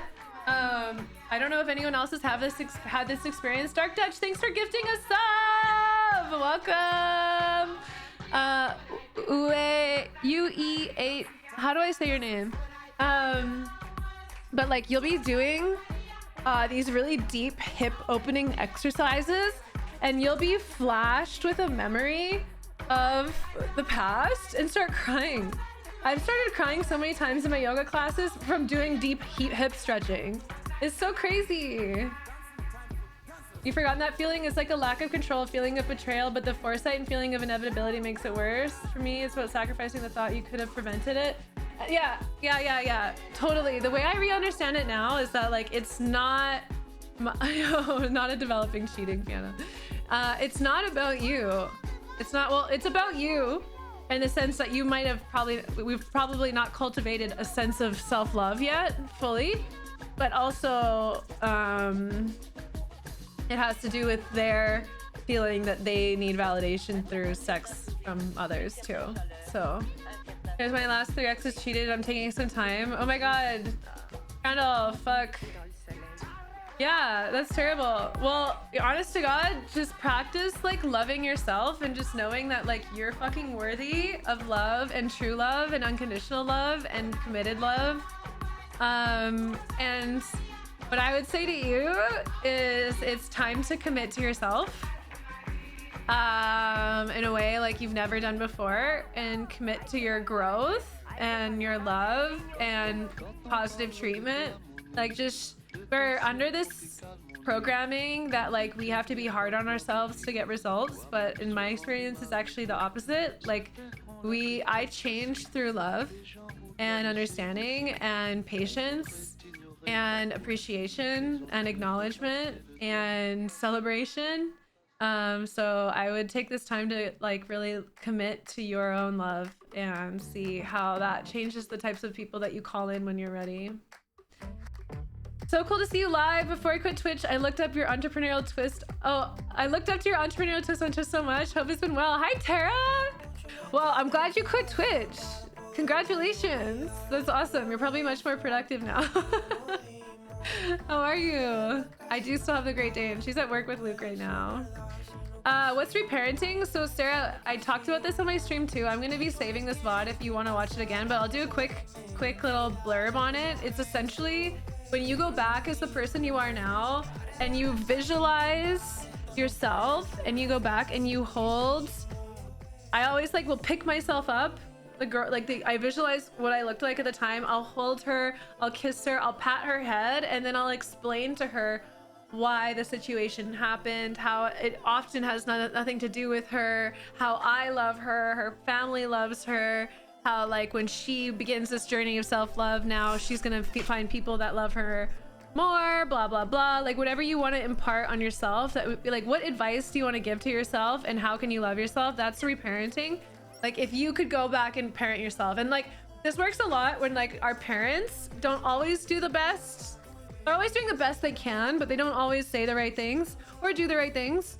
And so going back into those experiences, knowing what they should have done had they known, and then parenting yourself that way in a loving, open, accepting way, and visualizing that self and then bringing them into you and loving them and saying, I will protect you now. I will care for you. I will always love you.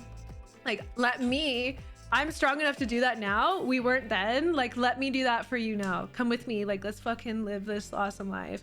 And so it's so interesting because I can feel all those parts in me of my past of and the different desires they have and the different opinions they have. And I don't think it's schizophrenia because it's all my past selves. But when you're really sensitive to it, I'll have a desire and I'll be wait, that's not how I feel now, but that is definitely how I fucking felt when I was 15. Audi, thank you for the sub. Thank you so much. How are you? Welcome back. Bajukes, thank you for subscribing to my fan house. And then Sarah, also reimagining it. So and this all, sit comfortably, sit up in your bed before you go to bed or after you wake up. I really like to do it in those liminal states. And or you can do any time of the day. Close your eyes and visualize the most amount of details you can possibly say. See what everyone is saying to you, okay, what the response is, and then go back and visualize that exact moment as if it had gone better than your wildest dreams. How could that situation have gone had that person not harmed you? How could that situation had gone had you not been fired? Whatever, I don't know what the situation is, but yeah. Oh my God, Bash, I did such a good meditation, and I'm this is why I'm so amazed by I know that we have all the answers within us, and I know this because there's so many times in my life where that revisualizing and the reparenting thing came to me in meditation. And then I was just having a conversation with a psychologist friend of mine. She's like, Kristen, that's what we fucking do in my type of quantum psychology. And I'm she's you're literally teaching me things that I didn't learn in school about this. And I'm girl, this came to me in meditation. So it's so cool. But one of the meditations that I did was I visualized myself at every single year. I did this when I turned 30, and I just felt it was a really nice time to do it because it's this chapter that I've created around my life. And I visualized myself as a baby, and I took the baby Kristen and I looked at her and I smiled at her and I gave her a big kiss on the forehead and I pet her and I held her and I just gave her so much love and just saw her for what she was and how, again, she's just doing the best she can with what she has and what she knows. And then I put her inside of my heart. Sheezy, thank you for the 6 months. I love you so much. Okay, and then I went to 1-year-old Kristen, and I visualized 1-year-old Kristen. She's just fucking trying to figure out how to use her fucking body and talk and do all these things. And I held her and I loved her, and then I put her into my heart. And then I visualized 2-year-old Kristen and 3-year-old Kristen, and I tried to visualize what her life was what she was surrounded by, what type of clothes she was wearing, how she would look, the feelings that she had in those different times of my life, and then up to 9, 10, 11. I know you're trying to gain a lot of independence right now, and you can but like, I just want you to know you're so loved, and like, thank you. And like giving gratitude to like every year of who I was for getting me to the next year. And it's like, we don't give ourselves enough credit for just simply arriving. Like, I'm still alive. Okay. All my joints still work. And just like giving that gratitude, like, I don't like whatever tools you were using to get here. Okay, just like good fucking job. Okay, 13-year-old Kristen, you're just fucking out there doing your goddamn best. Like 22-year-old Kristen, and I did this at every year, visualizing where I was in life, where I was living, what I was doing, what I was like, loving her, kissing her, hugging her, and then putting her inside my heart. And like, honest to God, that was just like, I remember ending that meditation, just like tears streaming down my face. I was like, but like the most like, it was like a relief. It was such a relief because like, it was a relief because the judgment and the weight and the frustration that I would put on my past selves for not getting me to where I expected to be. Especially this was important for me at 30 because I was holding on to such a high pedestal of where I should be, and just knowing that I am just exactly like where I'm meant to be, and this like unfolding, revealing life is just exactly doing what it's supposed to. And so just like acknowledging and giving thanks and gratitude for my past selves, because now I'm in the moment where one, I am strong enough and devoted enough to myself to like make real change and impact many people's lives positively and support myself and care for myself. And like, I've fucking done it. Like, I'm here, I've arrived. Like, I am becoming her with a capital fucking H. And so like every single year of my life, every single version of myself was so important leading me up to this place. And so instead of looking back and feeling anything but absolute love and appreciation and celebration, it was really powerful for me. So like it was like freedom. Yes, be her. Hi Satan, I've been streaming for almost 2 hours. 13-year-old and 22-year-old Kristen can be healed by current Kristen because both the past, future, and all is happening here and now. Exactly, Fat. And future. Oh, you said future. Yeah, totally. And so sometimes now I'll tap into future Kristen. So I'm like, I know you're there, bitch. Aw, cool. Gino Jr., welcome. I know you're there, bitch. Come here. I need your help. Help! I'm so good, Emily. How are you? What's up, Sunny? Aw, thank you so much, Stig. I'm glad you turned in. I'm sorry I was on so late for EU, but I'm glad you made it. Hi, man. How are you? Kitty gives better motivation than chocolate. Maybe you could eat chocolate while watching me. Like, why pick one, Sin? Why pick one? Just pick all. I've learned that a lot. I've learned that a lot lately. Is like, you don't have to pick one, pick everything. Like, pick it all. Yeah. It's like, why deny yourself? Do both. I turn 30 next year, and that sounds like such a beautiful cathartic ritual. Yeah, sir, write it down. I think you'll like it. I think you'll like it. I like this song. I love how you can do multicolored hearts on YouTube. You can do them if you do your emojis from your emoji book on your iPhone. Or you could copy paste them from the emoji Bible on like if you Google it. Good night, Hiroto. Thanks for stopping by. I like to think about how everything I ever want to be in my life, I already are. Totally. I feel like that's one of the best ways to like bring yourself into the moment. And like, I forget what's the Naval quote around desire.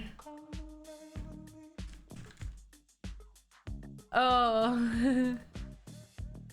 Here. I'll put it in chat. Desire is a contract that you make with yourself to be unhappy until you get what you want. And so I feel like that alone is like Ah, am I religious? No way. Religion is a crystallization of God's light, and God's light in my eyes is so ever changing and fluid and moving and shaping. So like the moment that we think that we've grasped what God is, it's already changed. Like you can't put into words what God is in the now. And so I feel like religion served a purpose to govern a lot of people, but now that everyone can read the holy texts and people have tools, Naval has a wife. I've met her. But now like we have the power and to discern through our hearts. Like, who was it? Was it the Dalai Lama? I think was talking about how like in the past, like he would reincarnate into one person at a time, but now he might not, and it's because what's it called, it's like we're learning that instead of we needing to follow a leader, we need to tune and follow our own heart and have our own connection through God. Like religion puts someone between me and God, and I know that I am God. I know that you are God. I know that there is no way of me possibly separating myself from God. And so why would I do that? Do I believe in God? Definitely. I don't believe in God in the sense of like, you know, a masculine or feminine energy that governs and watches. It's like, it's the infinite intelligence that has created and is creating all things. Most people are definitely starting to awaken. Totally. I've listened to this really interesting podcast. It's like clips of all of Ram Dass's radio interviews. And on his radio interview, it was like 1969. The conversations they were having was about like conscious communities and people are starting to awaken and all these things.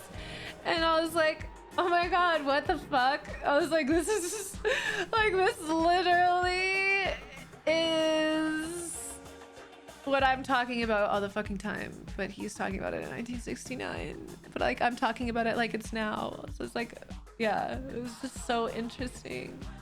Oh my God, I love Ram Dass so much. Yeah. Oh, such a blessing. We're probably in a simulation. Well, our whole cosmos is based in math. So to a degree we already are a simulation, but like whether or not we're like a simulation like in what's it called, Rick and Morty, to harvest energy and there's one guy that made it or not, but we're definitely computational.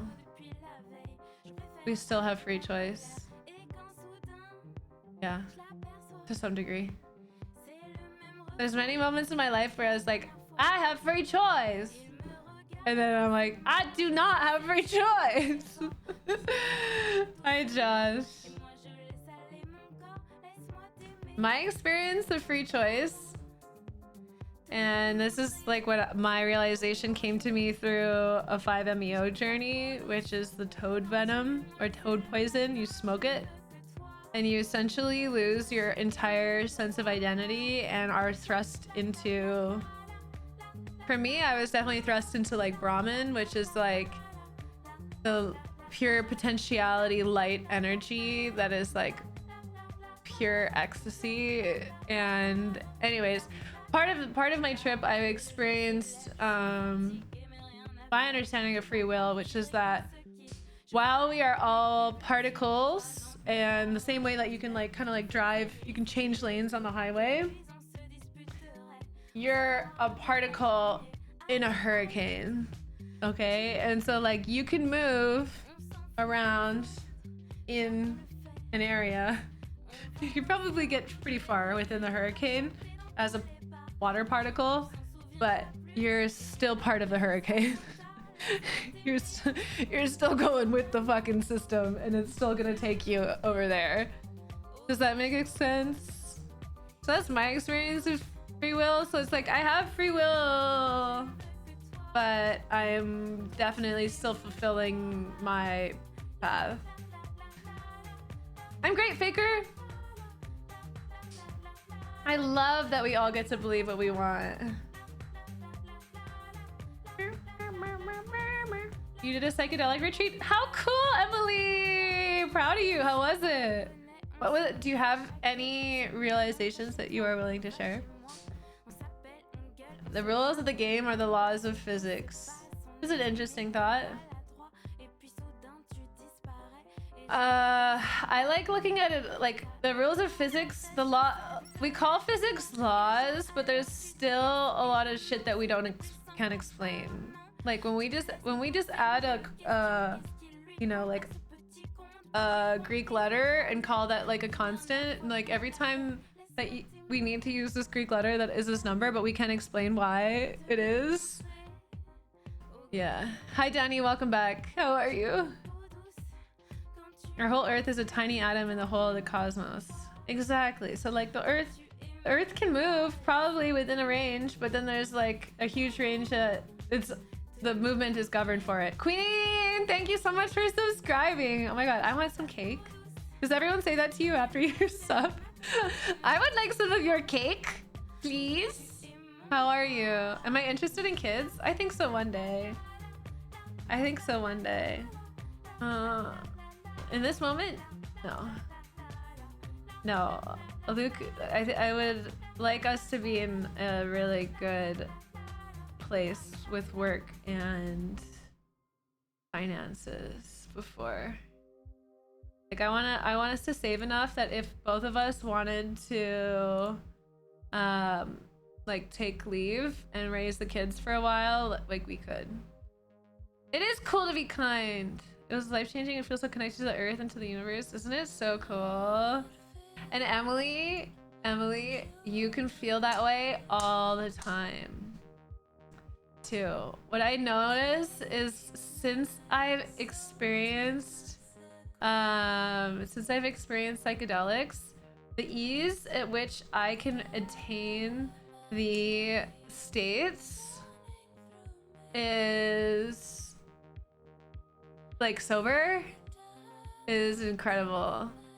Yeah, it's like because it's in my eyes it's just like neuroplasticity. So like every time you travel down that path to that feeling and that emotion and that understanding, more neurons are there to build up the path, so it's easier to get to every time. Sam Harris, talk about free will and it doesn't fit together with you. He's a clever person, persuasive argument, but it's not like other self-inquiry I've done. It doesn't feel true for me. Yeah, I think everyone goes through their own experiences, and I think if I've realized that of anything, it's that everyone's definition of reality will fundamentally create that reality, and so it's your choice whether to believe what other people believe, and what to make up that you want to believe too. Like we fucking create our reality so much, and so if it doesn't resonate with you and you don't want to live down that timeline, don't.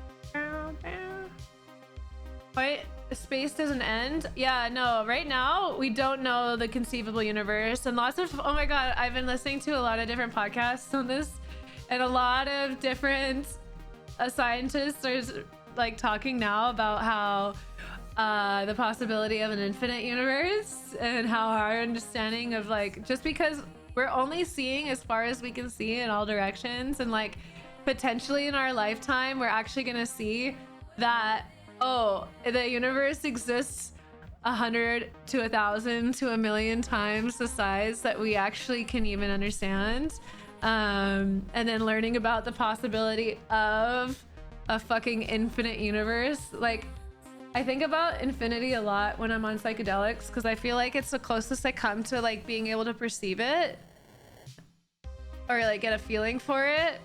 But I really feel that we as human consciousnesses have like dampeners on our ability to understand everything, because it would remove our ability to feel human. And I get really close to like experiencing what it would be like to feel and understand infinity, and then I can literally feel like a pushback on my brain from understanding it. So I don't know if we're ever like, yeah, I don't think I'll be able to understand it until I release this form, and then I'm really excited to feel it.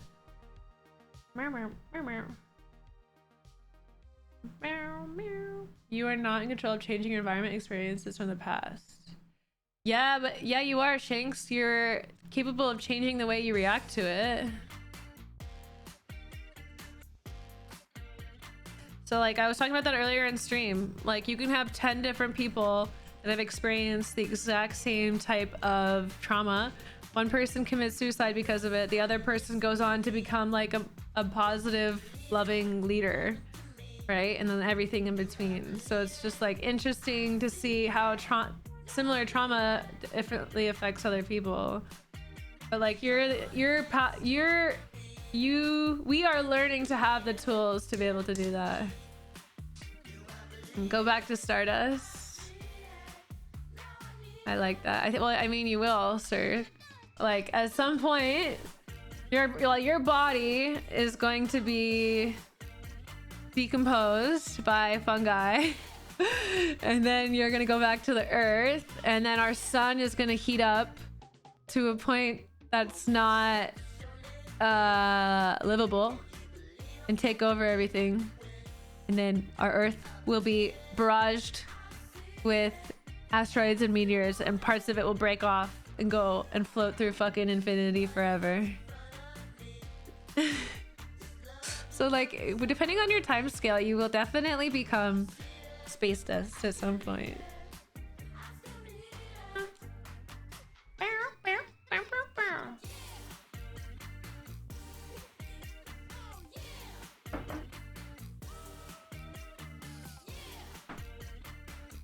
So much fun.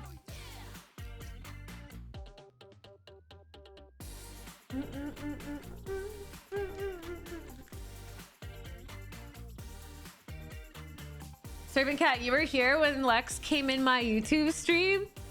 Were you here for that? Real Lex Friedman came onto my YouTube stream and said, "Thanks for your positive messages. I gotta go."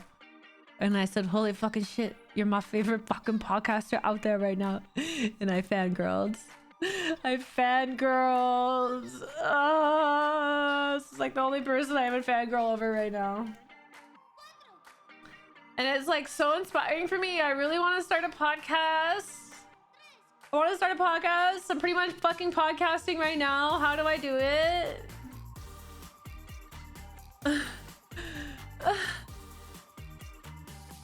Thanks, Claw Smoker. You want to eat grapes with Aphrodite? End of the universe? I like that. Oh wait, I'm gonna turn my TikTok off. I love you guys. Thanks for tuning in. Bye. You missed the message? Where is it? Oh, what's going on?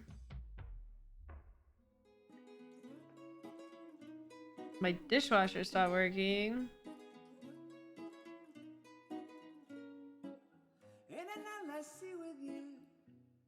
I have to replace my dishwasher. Fun. Okay. What was I gonna look up? Oh, I was a goddess for one of the days at Burning Man. Where is it? Oh my god, I take so many fucking photos. This is crazy. Where is it? And Luke was feeding me grapes. It was so fun. Where is this? Oh, here, Goddess Day. This outfit was one of my favorites.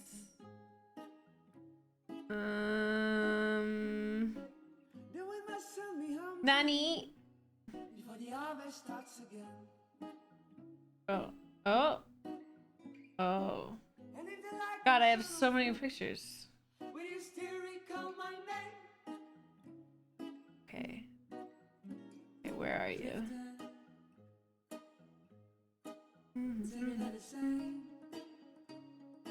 Clouds pass me by. No. I've been here and almost everywhere. I sailed the 7 seas while you sat down on your chair. Good to me, and I've been good to you. Lost in the ends. Weird. Where is it? This is so weird. I took it. I know I took it. I think it might have been sent to me. Damn. Okay, I can't find it. Oh, here it is. Luke is feeding me grapes in my goddess dress. I'll show you the dress. 1 second.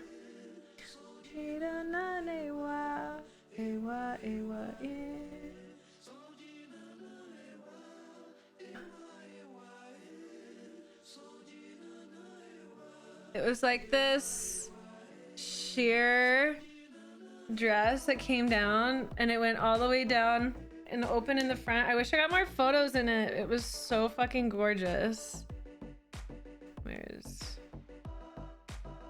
I posted some of them on the internet, but it was like low and like totally see-through.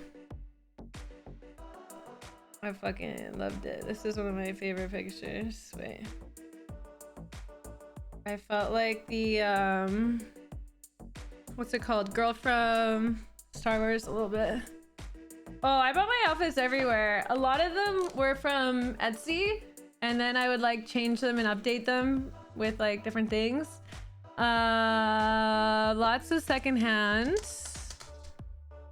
Like Ray. Yeah, antique Greek woman with Ray mixed in. Yeah. It was really fun. It was really fun! Okay. I am going to go because I have literally... You guys want to see all the outfits I'm shooting for this next month? I bought a bunch of costumes. I'm going to Quarter Jade's birthday in LA next week, and then we're gonna be it's a fairy party. I bought this outfit. Actually, I don't even know if this fits me yet. I hope it does. Let's test it.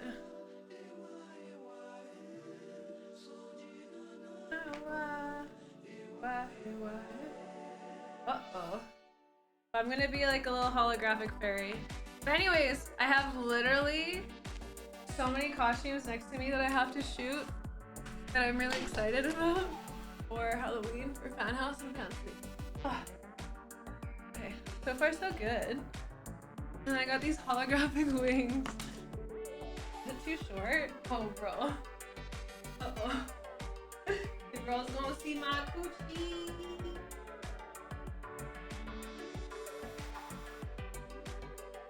I feel like it's a little too... I have a steamer. I feel like it's a little too short. Is it a little too short?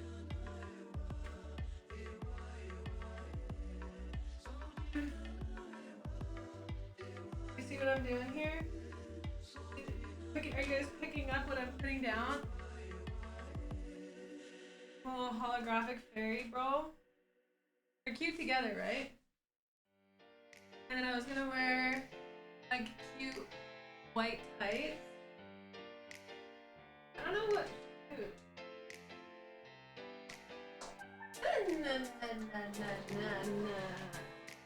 I'll find something.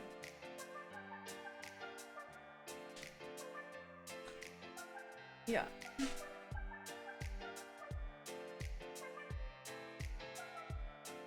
I'm excited. How should I do my hair?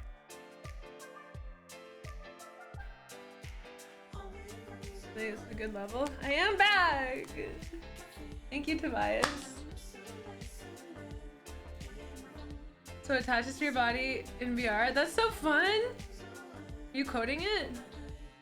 Bright makeup. Ooh, I like that. And then I got this.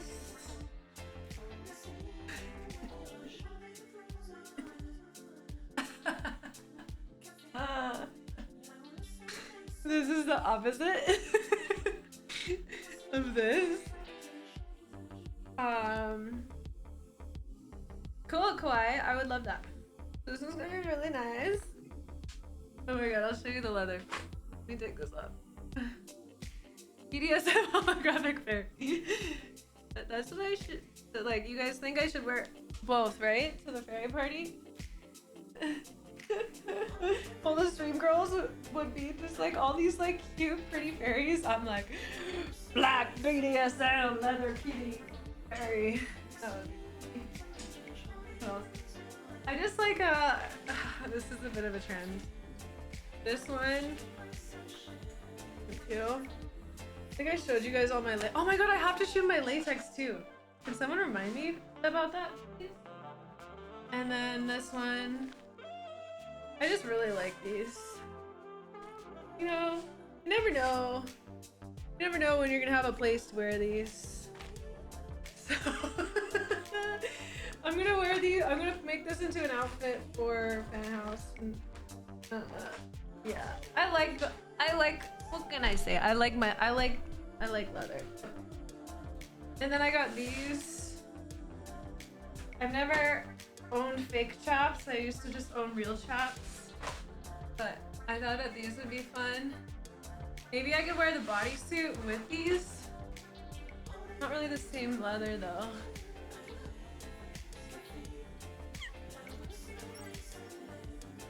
You guys.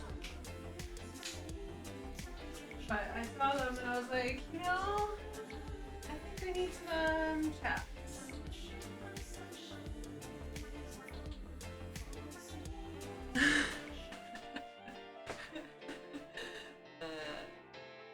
Yeah, we're just trying some new things. Okay, what else do I got? Oh, I thought this would be really cute for Halloween.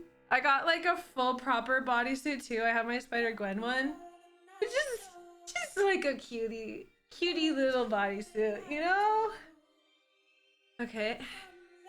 Yeah, way comfier than real chaps. Actually, when I owned real chaps, you break them in. Yeah. And then I'm finally gonna do one that I've wanted to do for a long time. You guys know this one? It's 02. How long this big is. I have to shoot this. He's one of my favorite characters. I have pistols! So when I was in Canada, I found all of my old cosplay stuff and I found my old Lara Croft cosplay with the guns. I don't know what this one is. I just thought this was kind of fun. So it's like a holographic bikini and then these are like garters. But then the top is I love under boob tops. That's mostly why I bought this. So, and then this goes under your boobs. Hi Blavkin. Don't tell Fanhouse I'm showing you guys all these early. This is for Halloween.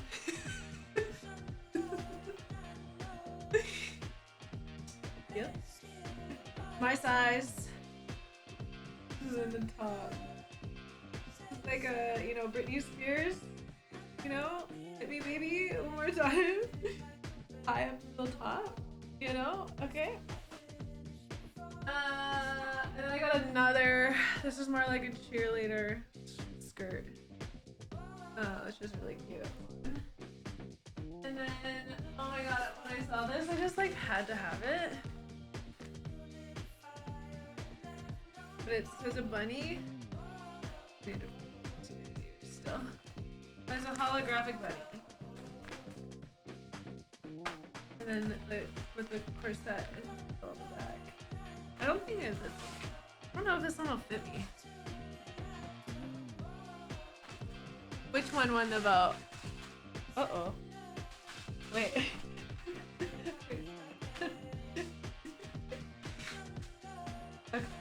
Okay, I'm gonna do this off stream.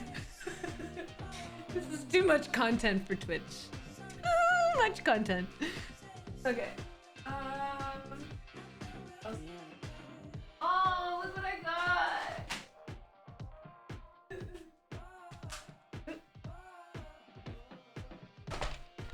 I got, yeah, Skitty. Oh my god, I'm like so deep in Wano. They just all got on the ships to go to Onigashima. I think it's called.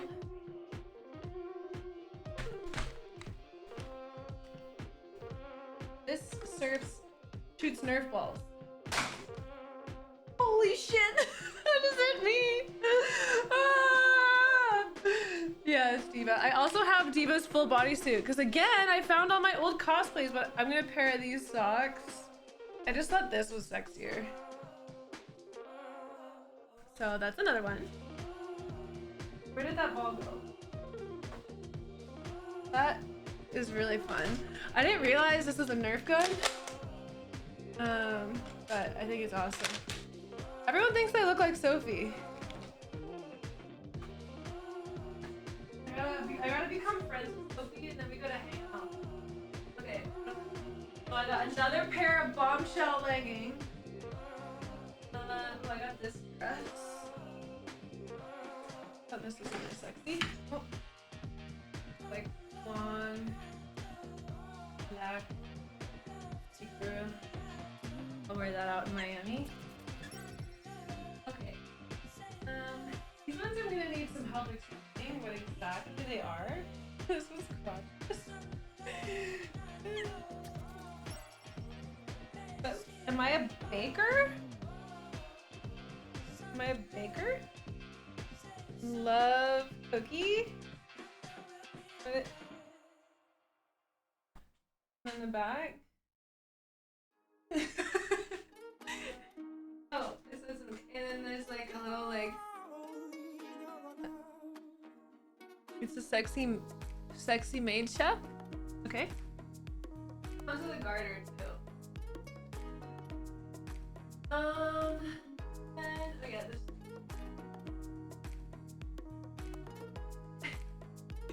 And then of course I have like 3 nurse outfits that I found from my past. And of course, another nurse. But what I didn't realize is I was like, what is this part? This is like see-through part. It's like, where the see-through part at the back. Because the whole back is see-through. Who's designing these? Not me. It comes with a little hat. And it's on my sailor, although I already shot my sailor when I was in Canada for Halloween. And the sides are open. Men. I got these pants. I thought were kind of fun. They're just like see-through flare. Like, I would actually wear these out. And then I got this because I thought it was like so cute. It's like a cute, cozy little romper. I know. The skirt's not short enough. We must be able to see through the butt. Yeah, it doesn't make any sense. Yeah. Okay, cool. So those are the outfits. I'm going to be doing minimum 3 costumes a day on my fan house for the month of September or October. Or not a day, 3 costumes a week. So make sure you guys are subbed to my fan house before October, which is in a week. It's gonna be really fun. It's gonna be a good spooky month. And then all the ones that are appropriate enough to wear on stream, I will be dressing up in on stream as well. And you know, that's that. Yeah, here we are. Pretty fun. I know, I like the latex ones too. Regular and Strict. Oh shit. And Monster. Sorry, I didn't have my headset on. I didn't see those. Monster, thank you for the 5 months. Strict, thank you for the 71 months. Monster says, hi, how's you today? You look beautiful. Thank you. Monster, thank you. I did my makeup for you today. Strict, super bummed I didn't hit my 69-month alert because I was confused and distracted by the multi-stream before the Twitch announcement. Damn. Here's to 71 more. Yeah, let's just keep going, Strict. Let's just keep going. Regular, thank you for the 86 ones. Hot diggity damn. You guys would both remember these then. Remember when I used to wear leggings and put thigh highs on top of them? These are leggings with thigh highs built into them. Clearly, I wasn't thinking large enough and designing and patenting the idea of wearing socks over leggings. But...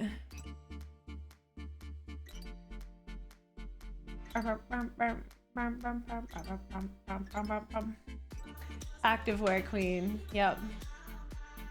You know, I did go and do active. I did go and do the active. So, yeah. Today I did use my active wear for active things.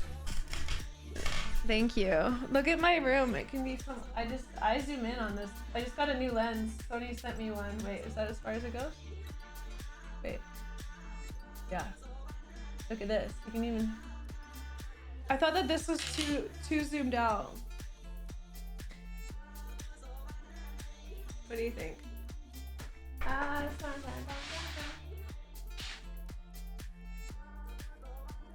Diffuser. You're welcome to all my feeties. All my feeties out there. Okay, I'm gonna go. I'm gonna make food and I'm going to take some pictures. I love those prints. I know, they're so good. Sexy lady. I think they go well in here. You know, I don't need very much room to moonwalk. I've gotten pretty good at it. I can moonwalk in any situation. Is that a butt?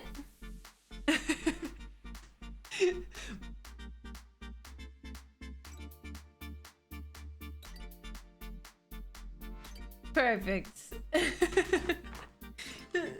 Perfect. That's funny. Can't show butts on the stream. Sorry, guys. Oh, all right. That was fun. I'm getting way too hot in my room, though. I need to turn off the AC and then take some pictures. I love you guys so much. Thank you for being here and hanging out with me and just receiving me and loving me. I feel so grateful and I love you so much. And I will be back this week, probably tomorrow, because that's how my energy works. I come in sprints. But I want to make sure I don't overdo it, because I think when I overdo it, then I burn myself out. So this 2.5 hours is nice. Feeling good. Feeling fresh still. And I'll be back. Sending you guys all love. If you don't already follow me on everything, go follow me on everything. It's Kitty Plays on all platforms. And if you want to talk to me directly, subscribe to my Fanhouse. It's $20 a month, but I post beautiful pictures every day and reply to DMs too. So that's one of my favorite places to go. I don't know, I don't have that. I think it's social. Is that does that work? Hello! I gotta fix my bot. Okay, love you guys. Strict is such a good mod. Strict, how many years have you been modding for people? And how many channels do you mod for? That's the real question. Okay, I love you guys so much. Thank you for coming out from Facebook, Twitter, Twitch, Instagram, TikTok, and YouTube. I love restreaming on all these places. I love hanging out with you guys. Thank you for being here. I will see you on the flip. I love you. Goodbye.